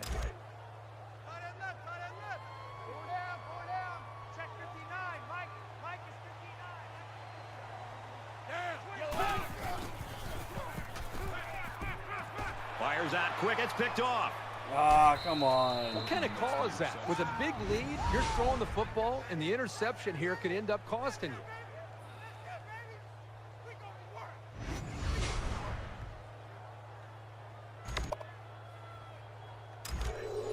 First down, 10 yards to go. Ball on their own 30. And they've got the dime package in there to try and deal with this 5-receiver look. Wants to go long and does. And got him. To the 10. He'll take it all the way for the touchdown. The Rebels always knew that this kid was going to have a great career. Highly recruited. There's his first touchdown. I'm sure there's going to be many more. One fucking play. You do it.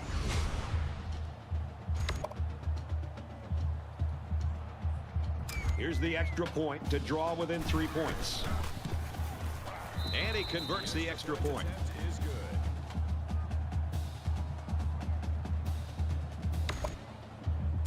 Ginn has the ball set, and he looks ready to kick this one deep.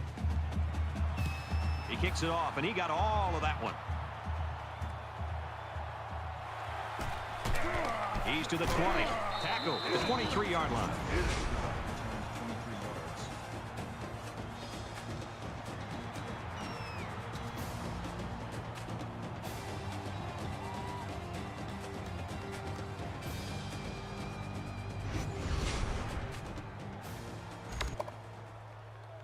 Momentum swings have been fairly even.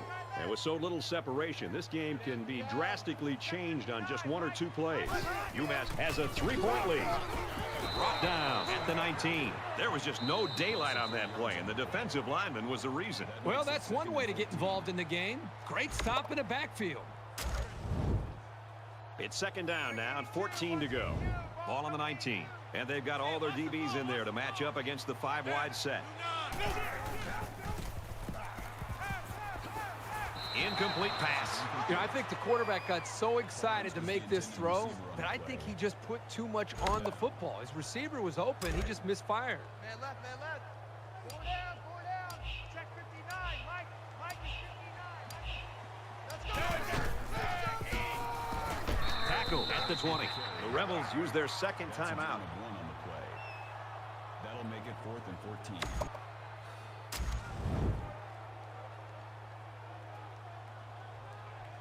Williams awaits the snap.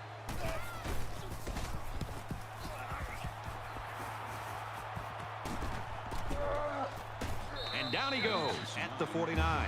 UNLV's offense struggled in that first quarter, but man, they've really come to life here in quarter number 2. Well, they've hit their stride here offensively. If they could just have their own defense try to come up with a stop or two, they'd have the lead right now. I was really impressed with their last series. They came out with a focus on the passing game, and the offense got the job done. We'll see if they have the same strategy here. Going deep. Great coverage, and it's intercepted. Really nice cover skill shown here this time. That's exactly what you want to see from your young corners.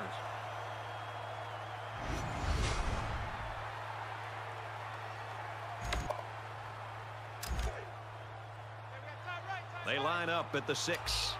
First down.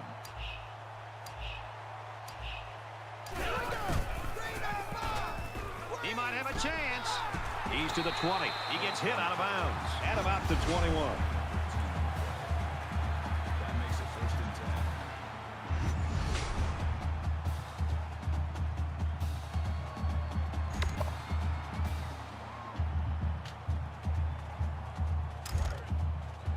From their own 21-yard line.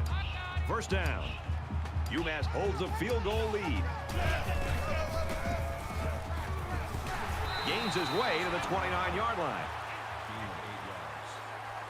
That makes it 2nd and 2.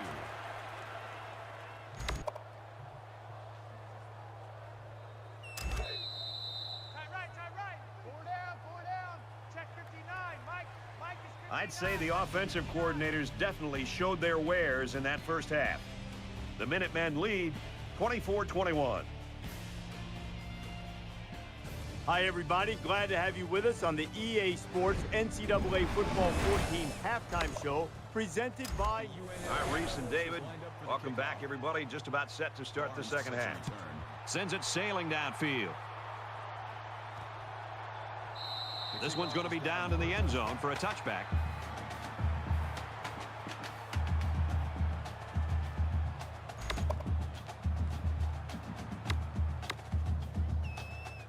Well, the guys are chomping at the bit down there, waiting for the game to start back up.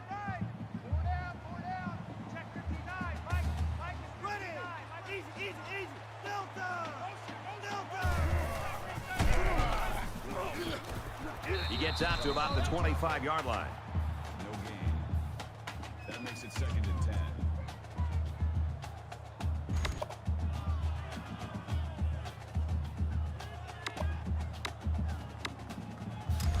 So it's 2nd and 10. Ball on the 25.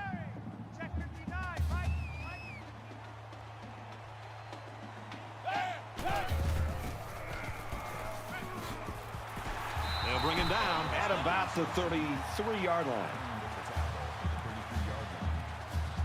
That'll bring up 3rd and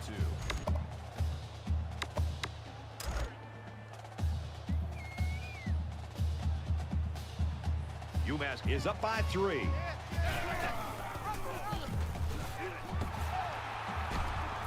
Nice run up the middle.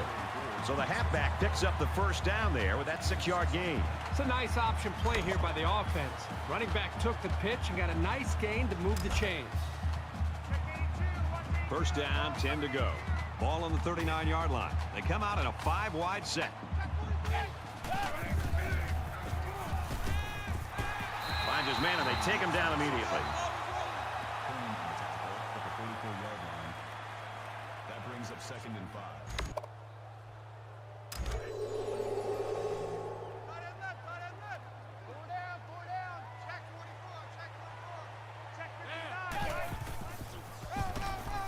It's the tailback, and he carries the ball for a nice gain. So the tailback's going to come away with a first down on the play. Solid 5-yard pickup. He was almost able to get to the secondary, but as it is, he still manages to move the sticks. From their own 49-yard line, it's first down.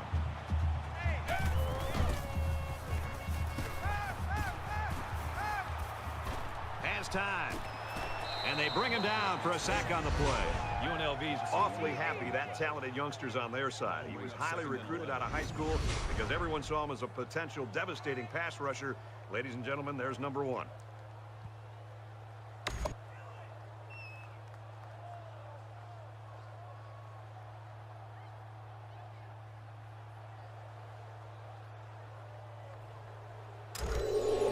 It's 2nd and 11.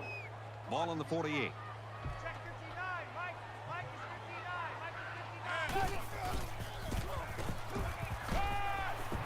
And he throws it away. The defense got some pressure and forced a bad pass. I think they've been a little bit more aggressive here with their pass rush, and that time it paid off with an incompletion. And this play is number 8 on the drive. Quarterback all by himself in the backfield with 5 wideouts. Aaron and out long. This one will fall incomplete. Barnes was the intended receiver on that pass, so that'll make it 4th down. The offense really had nowhere to go on that one. The play was very well defended, and now the incompletion will force the 4th down and a punt.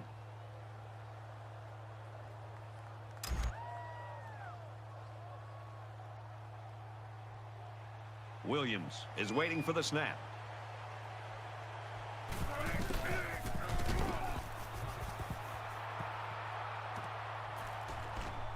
He fields a punt at the 20. Brought down at the 33. And for Johnson, it has not been an easy ride in this one. He's made a lot of mistakes up to this point. But you know what? He's got a track record. And I believe personally in watching him that he has the ability to turn this game around and to finally get into his rhythm and get this offense going. This deficit can be easily overcome, sure. But they have to be thinking if they don't get something going on this series, the burden is going to be felt by their defense.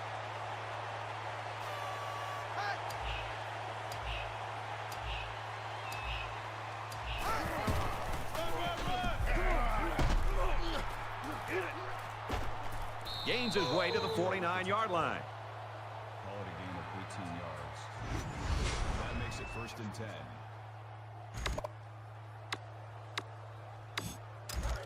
First and 10. Ball on the 49-yard line.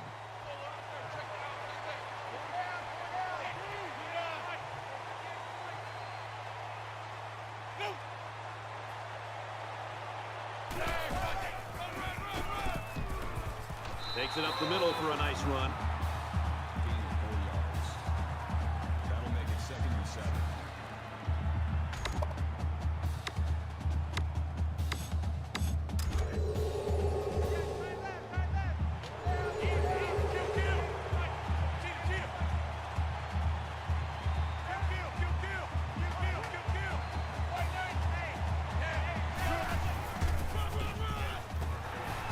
Hands off to the left, and they wrestle him down behind the line.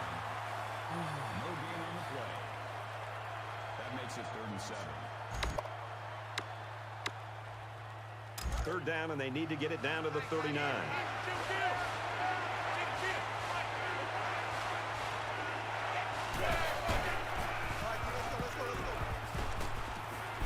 And he hits him hard at the 35-yard line. Gain of 10 yards. First down.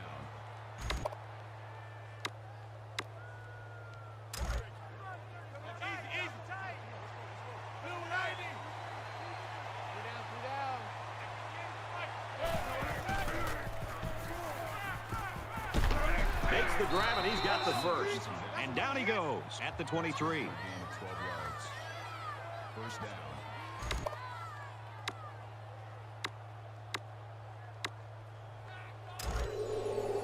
got a 1st and 10. Ball on the 23-yard line.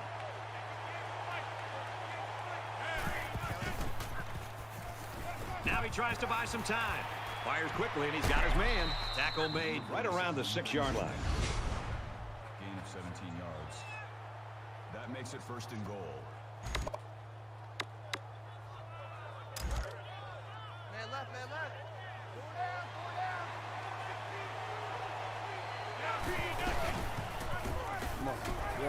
And they get nice yardage on that run. That's good for a gain of 4 yards. That brings up 2nd and goal.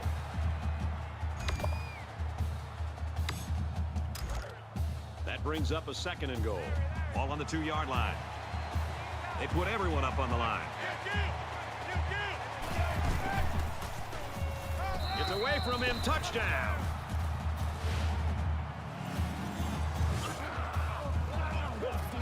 Great job of finding the space to run and just bursting in for 6. But I'll tell you, a 4-point lead is not a comfortable one, especially in a dogfight like this one.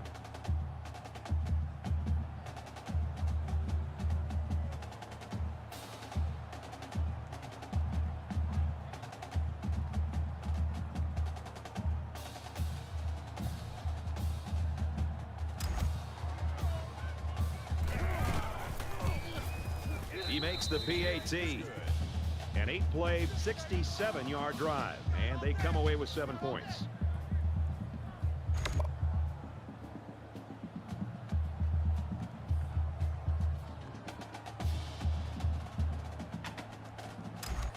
The kicker looks like he's ready to kick this one off. Barnes back deep to return.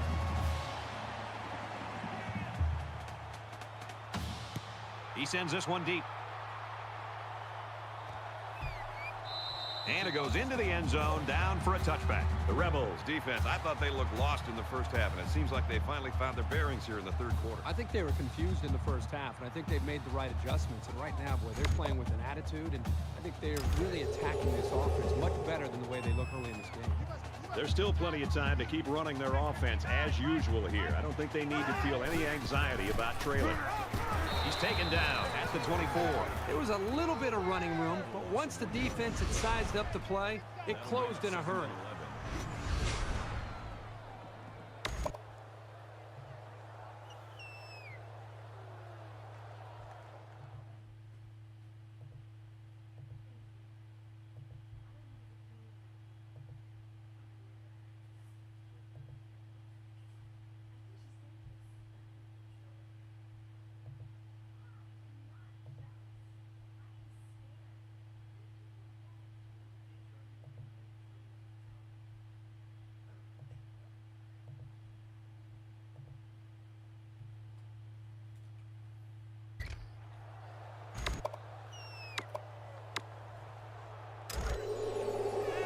Second down and 11 yards to the sticks.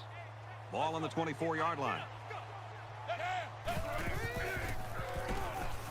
Tries to set up a screen for the wide receiver. Really? He's to the 40, the 50, and he's tackled at the 40-yard line.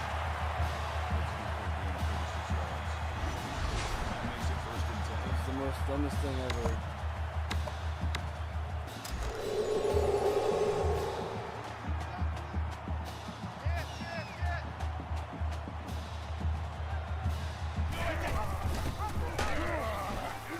Got an opening. He's at the 30, and they make the stop at the 25.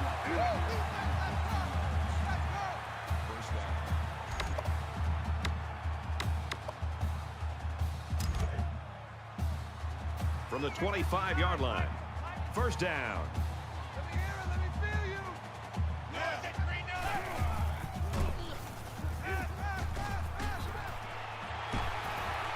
He's tackled at the 8. Really a nicely thrown ball and a good job by the receiver to run right under it. That makes it 1st and goal.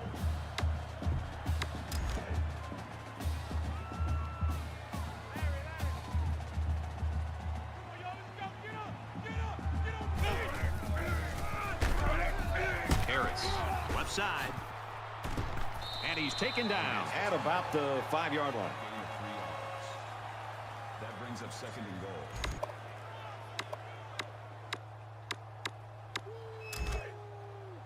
From the 5-yard line, 2nd down.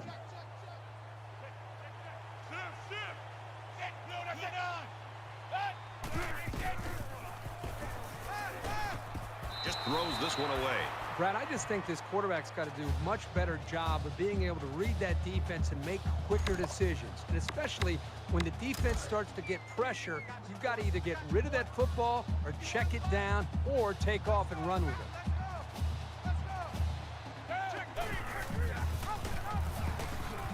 Oh my God. Touchdown, Come on, really? Yeah,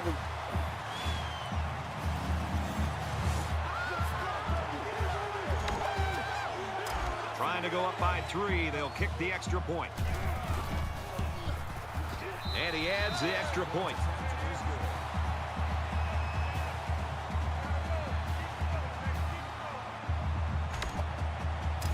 Jacobs gets set to kick this one away.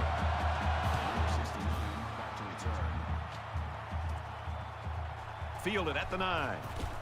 And he's tackled at the 22. Both teams have really answered the bell here in the 3rd quarter, Kirk. Exciting to see what these offenses have been able to do here. To be able to come out and score in your first drive tells you a lot about what they did during the half. The offense really came up with a nice drive there last time out, and most of those yards came through the air. This defense needs to improve from front to back. The line needs to put more pressure on the quarterback, and the defensive backs need to stick it to these receivers with tighter coverage. Carter makes the tackle at the 35-yard line. 1st down. 1st and 10. Ball on the 35.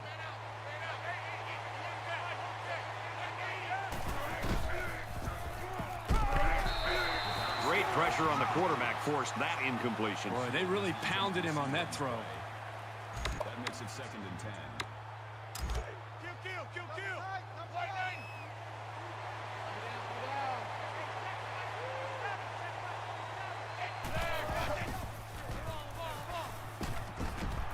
Quick throw, incomplete, wanted his receiver. Pressed the intended receiver on the play. That brings up 3rd and 10.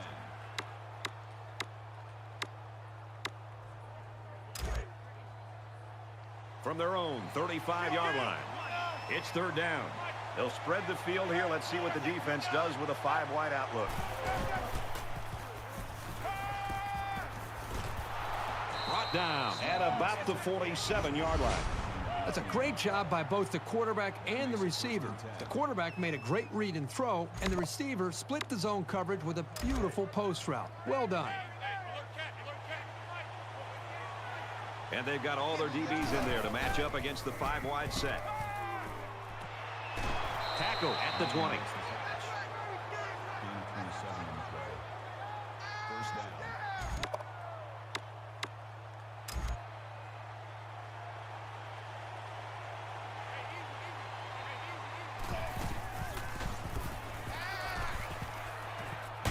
And that sets them up with a 1st and goal. It's been an offensive explosion through 3 quarters of play. We head to the 4th quarter. UMass has got a 3-point lead.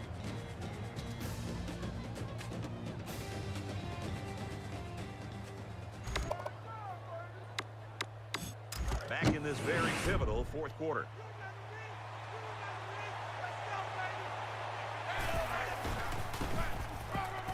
He's in. Touchdown. And they take the lead.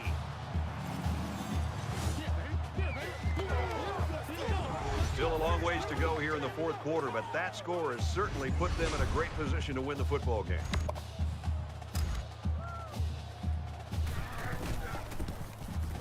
He splits the uprights with the extra point. A 7-play, 78-yard drive, and a touchdown to result. This quarterback has really demonstrated a tremendous amount of ability and leadership today. I'd be very surprised if he didn't continue to play well. And he got all of this one. Great kick. He's to the 20. Tackle made at the 24-yard line. I think any good football team has to have an ability to answer, and that's exactly what we just saw. One team scores a touchdown, the other team comes right back and puts another touchdown on the board. This is getting exciting. Both teams realize that when the ball is snapped, we're one play away from a very different ball game. He makes his way to about the 32. Whoa, Sammy Sam with the raid. Why didn't it go off? Did it go off? Yes, it did. I didn't hear it. What's going on, Sammy Sam? How are you guys doing? How was Degenerate into something fool. We just got tired of doing what you told us to do. That's a brace, boy. Yeah. That's a brace, little man. Break it down. EA Sports UFC 5. How was it? I know he does wrestling as well. It's good to see you. Thank you for bringing your crew over here. How was your stream? How was everything? How was UFC 5? Did you have fun? Did you enjoy beating the shit out of the computer? Or what happened? How did you do today? What was your stream about? Like, what did you do today in EA? Did you do your career? Did you win a belt? We beat Notre Dame in game 1. This is game 2 and final game of the night because it's already 1 o'clock. We're up 35-31. This is our second year at UNLV, and we're outperforming already. We're 2-0 at the beginning of the season if we can win this game, which we're up. There's 6:42 left. We just need to, keep it going. Everything's great, bro. Won some and lost some, but we did online ranked matches all night. Oh, that's sick. I have it. I have the game. I haven't really played it. I don't know. I haven't really tried it out. So we played folks online. That's fucking awesome. Get a lot of people coming into your chat. Did people recognize your name on the game and like, oh shit, he's on Twitch. Boom, let's go follow him. If you guys aren't following Sammy Sam, am I following Sam? I think I'm following Sammy Sam. If I'm not following Sammy Sam, I feel like an asshole. No, I'm not. Oh no, I am following you. Okay, yeah, I am following you. A lot of fun, but real tough to play. Yeah, I bet so. I bet so. No doubt. Everything online for me, I get my ass kicked in. I'm not like that dedicated of a player like some people are of things.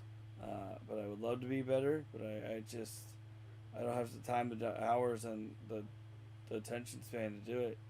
I want to do so much. Like tomorrow we'll do wrestling. I think Monday. We will do 2 Point Campus. I think I want to delve into that game a little bit. Animal Crossing was fun. I'm just on here to have fun for the most part. Yeah, that's what it's all about. That's what it's all about. To have fun, shoot the shit, win some, lose some. Yeah, so I'm glad that you guys can bring your crew over. Both Sammy and Splitter from earlier. Hope you guys are all having a great night. LA Knight reminding the WWE Universe whose game it is. He's trying to get himself together. I don't know if he's taunting or trying to get himself together. Oh, sneak attack. That's Great crazy. defense by Pump Knight. a leg. What was that for? LA Knight. LA Knight. Pump handle. Slam. Into a pin. That's gotta be it. Let's go. 1, 2. We got a new champion. Oh, we know we got a new champion. Dangerously close to ending it all there. 2.9999, right? Neck breaker. Oh, there goes that neck breaker again. He's working on that neck. Carefully measured knee drop. Looks like LA Knight has no respect for his competition. They're yelling at him. I don't know what he's saying. No. Oh, that's cool, bro. I appreciate it, Mike. I appreciate it, man. And a drop Hey, kick. very first Picture pay-per-view, perfect. y'all. For everybody that's just tuning in, very first pay-per-view of the season of my Universe mode. It's WrestleMania Backlash. First one. First time on the stream. I got majority of the titles on the line Here's here. the torture I got AEW stars. I got WWE stars. I got everybody you can think of damn near. So don't be surprised if you see like a Kenny Omega versus like John Cena type match. Dude, I'm doing alright. I'm just confused. Not going to let it end like this.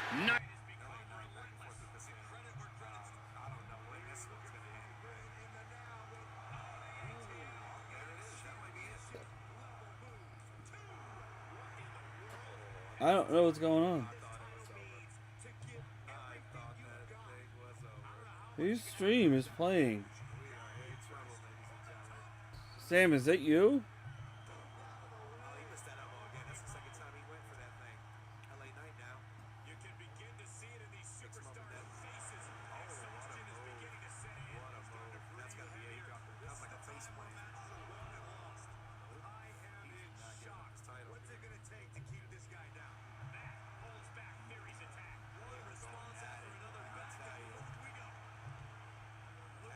Oh. I found it. Yeah, that was your. Yeah, that is your. That's your. I clicked on your name. I guess it popped up a window. I was like, what the fuck is going on? Yeah. I was like, why the fuck was I on your page? I clicked on your name by accident. Yeah. It pops up a window.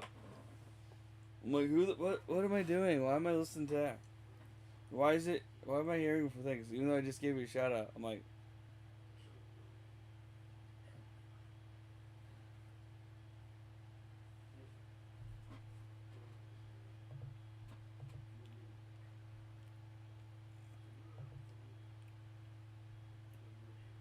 but you guys need to listen to this.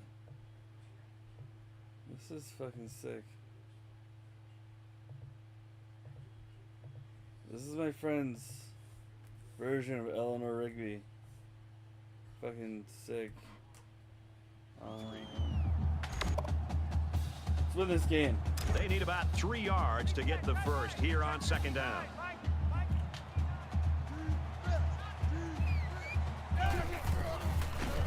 Oh, yeah. They'll bring him down right around the 32-yard line. Gain on the play. 3rd down. Who's all in my chat? If you're a streamer, give me a hell yeah in the chat right now. We'll get you some shout outs. Let's see.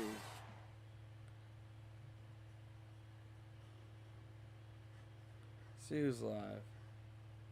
Oh, what the fuck? I don't think any of these people are in my chat, but if they are, that's awesome. But it doesn't show up that he is the guy who just rated me, Sammy Sam. So let's get Sammy Sam, because we know he's chatting with us for a little bit before he hits the hay. And there's a little Bobby Lashley again. But can we stop him in 3rd too, guys?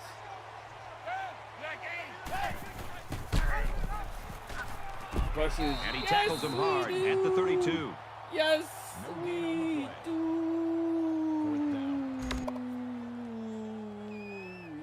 Yes. And they're punting it. They are punting it. Williams to punt.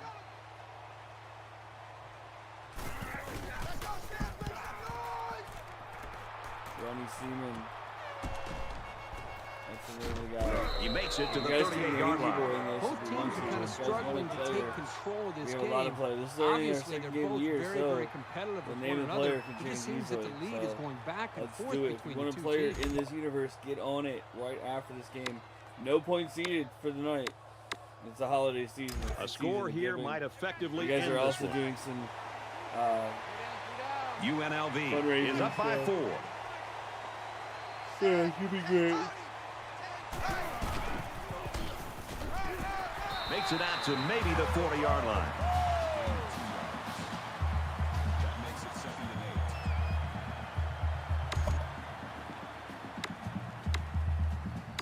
8. Anybody watch the AEW? 2nd and 8 coming up here. Ball on the 40-yard line.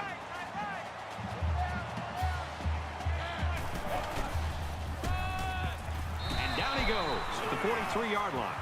Call it a gain of 3 yards. That'll bring up 3rd and 6.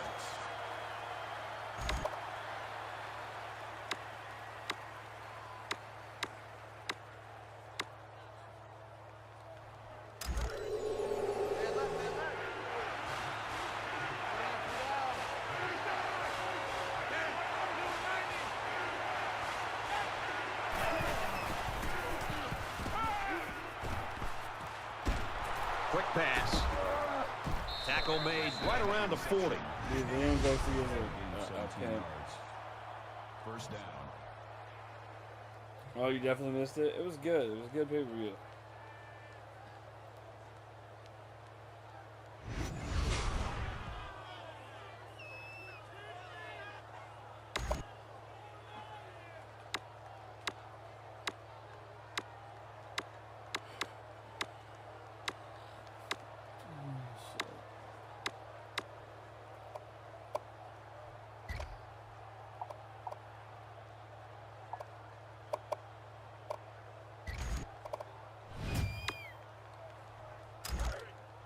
first and 10.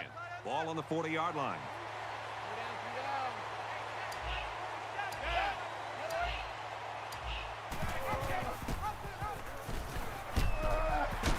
He makes it to the 38-yard line.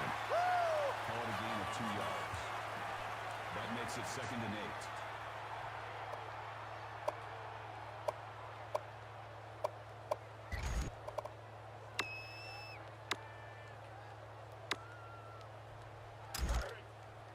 It's 2nd down and 8.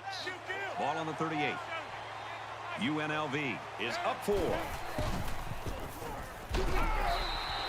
This quarterback is tough as nails, Brad. He's going to sit in that pocket and give himself a chance. The only problem is, at some point, you've got to have a feel, almost that sixth sense on when to get out of there and avoid the pressure, or just to throw the ball before you get hit.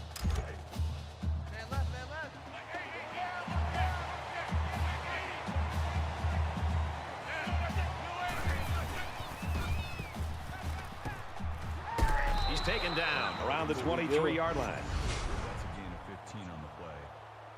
That makes it 1st and 10. You guys want to be on the team? Who wants to be on the team out there? Anyone? Anyone want to be on the team?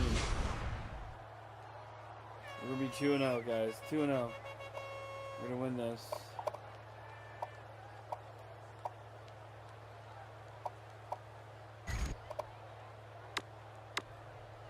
We've got a 1st and 10.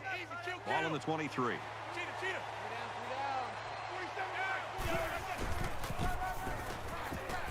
He fights forward to about the 20. And the halfback carries for a pickup of 3. This safety did just a great job of reacting to the run and getting in there to make the tackle.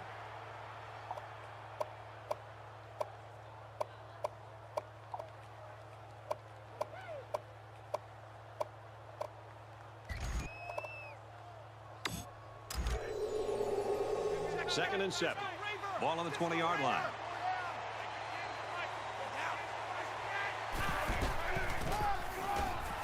Brought down after a nice run up the middle. Edwards picks up about 4 yards on the play. That makes it 3rd and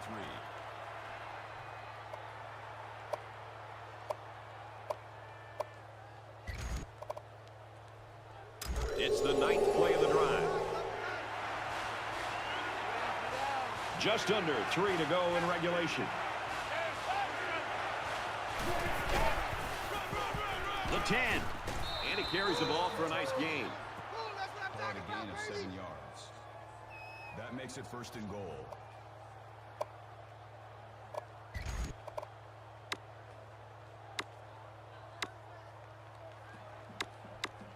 It's 1st down, and they'll be looking for 6 points here.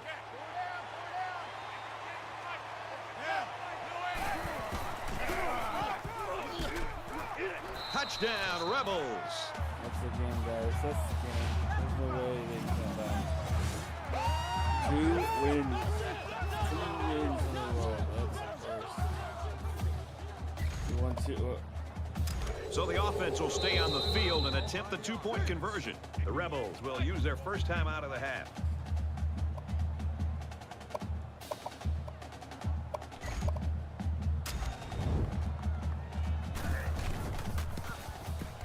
And he hits the PAT. A 10-play, 63-yard drive, and they come away with 7 points.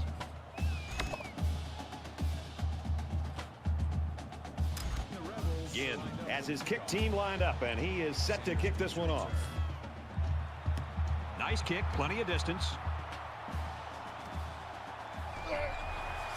He's to the 20. He's tackled at the 24. It's been a good one so far today. Let's see what happens here. Well, the offense is going to be in must-score mode, and the defense knows that if they can come up with just one more stop, that can seal the victory. So they're just about set to get the game going again. Defensive coordinator anticipating this 5-wide set, and he comes in with his dime package. Fires it quickly. Incomplete. This wide receiver is very frustrated. You can tell by his body language. He did everything he needed to do to get open to be able to make a big play. The quarterback just didn't put the ball in the money. So the officials taking a look at this play to see if the receiver got a foot in bounds. Regardless of the outcome of this review, I still think that this guy made an excellent catch. No. After review of the play, the ruling on the field is reversed. So they'll overturn the call and rule this a completion. There was a bad call made on the field, but they were able to fix it because of the replay. This is exactly why the booth review is a great thing for college intercepted football. it? No, I didn't. Just under 2 minutes in the game. Going deep. Fuck. Great concentration to pull it in. And he will score.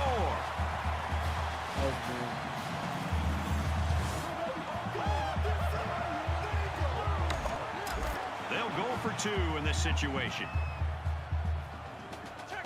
They're trying to stop the run here with a goal line defense. And they won't get the 2.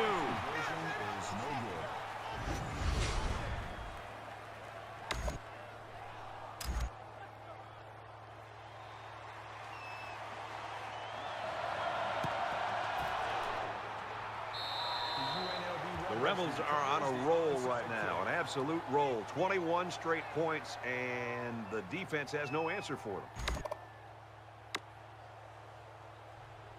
You know this is a real crucial time in the game. It could still go either way.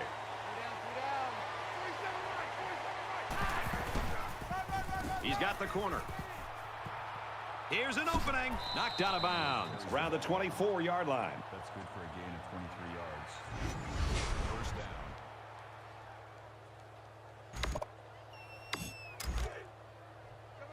From the 24-yard line. First down. Tackled after a decent pickup. UMass will take their first time out of the half.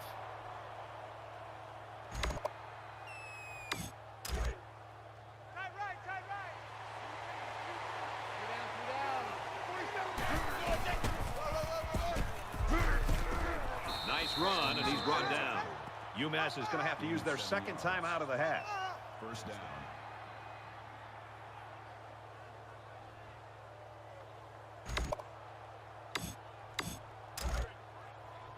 From the 10-yard line. It's first down. Just under 2 to go in the game. Nice run there. UMass will take their final timeout.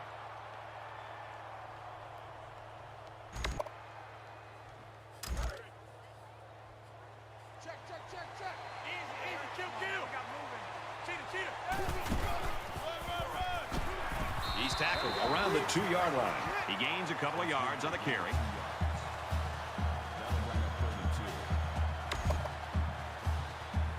It's third down, and they're about 2 yards shy of the sticks. They stack the line of scrimmage here. Let's see who's got the stronger lineman. Touchdown, UNLV. Edwards' play showing why he's a humble kid, and I'm sure he's going to give the credit to his offensive line. Yeah, Brad, nothing is more gratifying to me watching a game like this unfold than a superstar player like this going straight to his offensive lineman and giving them the credit for that touchdown. What a class act. He splits the uprights with the extra point. Reese Davis is standing by with this update. Reese. The Hawkeyes arrive at today's game ranked 24th in the country. And for Iowa, they look to start their season off on the right foot. We are locked up at 28. Meanwhile, the Wildcats come into today's game ranked number 15. And for Arizona, they've won 2 straight. Johnson's the guy who continues to show great promise in the passing game. He threw 2 touchdown passes in this one. The Wildcats get the W, 17-14. Well, it seems like every year we have one of those weekends where there's upset specials, and that one would be an upset. UNLV ready to kick this one off.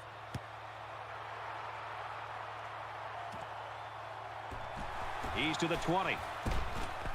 They'll bring him down at the 29.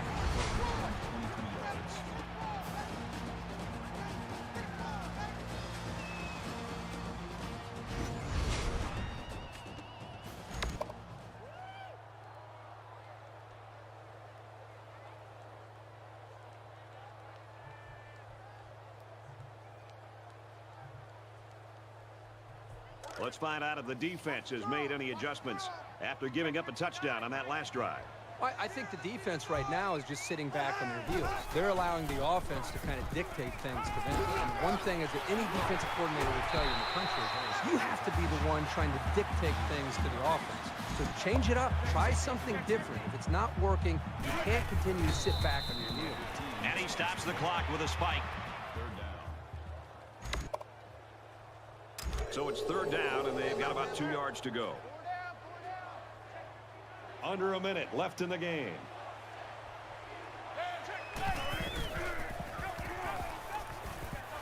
Throws it in a hurry. And he's taken down around the 32-yard line. That makes it 1st and 10. The spike will stop the clock. That makes it 2nd and 10. From the 32-yard line, it's 2nd down.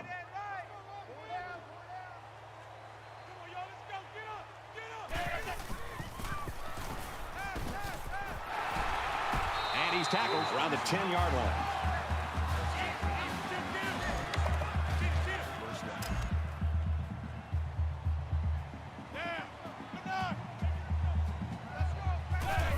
Spikes the ball.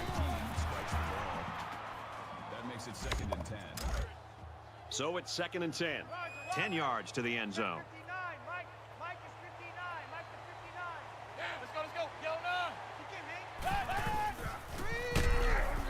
Got him in the screen play. Brought down right around the 2-yard line.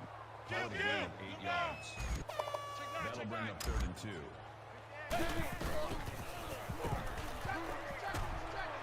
And he just gets rid of it.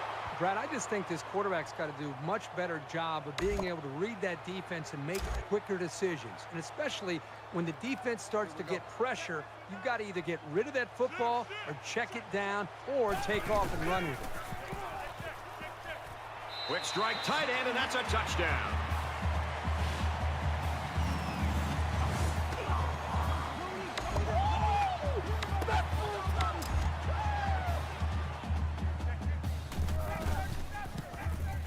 He makes the PAT. A 9-play, 71-yard drive, and they put up 7 points. You know, when you can throw the football as well as these guys can, you don't necessarily always have to have a balanced attack because you're so proficient in throwing the ball.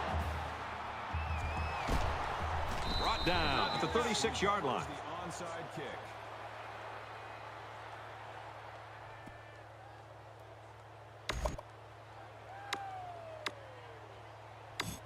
So not a lot of time left, and they've got an opportunity right now, if they score, to put the nail in the coffin in this game. Tackled after a decent run up the gut. On the 4 on the play. That makes it 2nd and 6.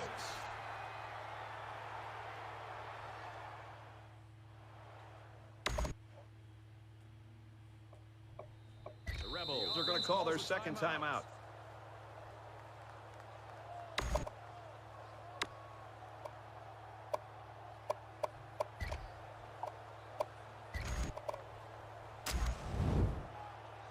Second and 6. Ball on the 32-yard line. Kicks up, and it's no good. It lands short. UNLV staff just dancing on the sideline. Their star player came through for them, and they couldn't be happy. Well, the staff has to feel good. The entire team should feel good. And I know you and I just having a chance to sit back and watch this young man play. Just an outstanding performance and something that this entire team will be able to build on. That's going to do it for this presentation of NCAA Football 14. For Kirk Herbstreit, this is Brad Nessler saying goodbye.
Alright, guys. It's time to raid out.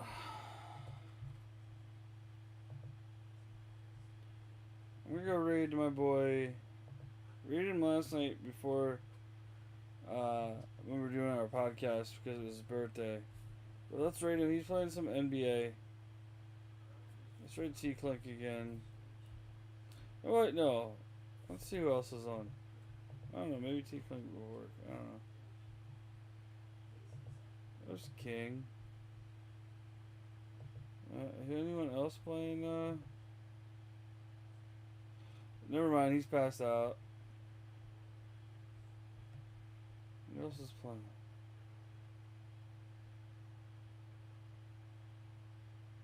King, who's passed out. Me. Take that 2 times who isn't on camera. He's probably sleeping too.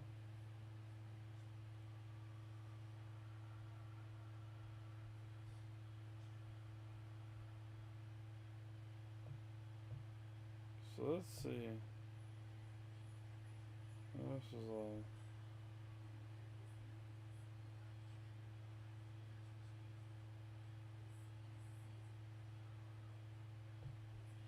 You know what?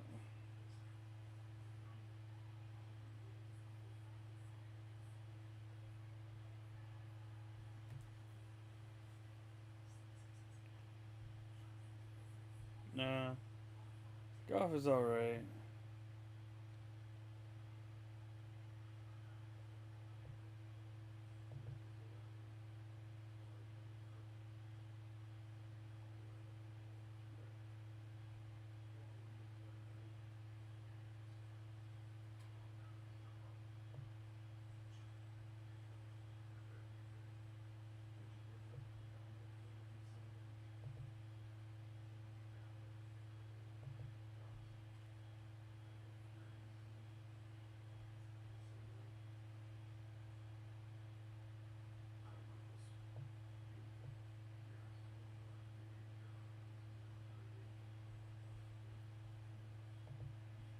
Alright, let's just raid T-Clink. Alright guys, I'll go raid T-Clink. Thank you again, Sammy Sam, Splitter, for the raids. Frozen Scout Fan, thank you for the follow. And everybody for hanging out tonight. It was great. Yeah, we're going to be live tomorrow, sometime after 5 maybe, or before then. We'll see. But guys, love you all. Have a great night. We'll see y'all soon. Let's go give him some love. He's playing a little NBA. We love you guys. Happy Sunday. Love you all. Peace out. Well, before we do that, let's look at this, where we're at. We're not in the top 25, but we got 2 wins finally, so thank God.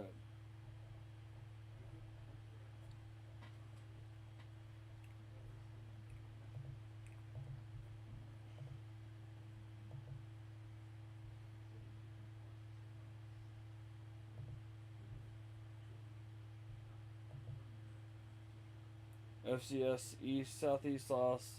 FCS Northwest lost against Wisconsin.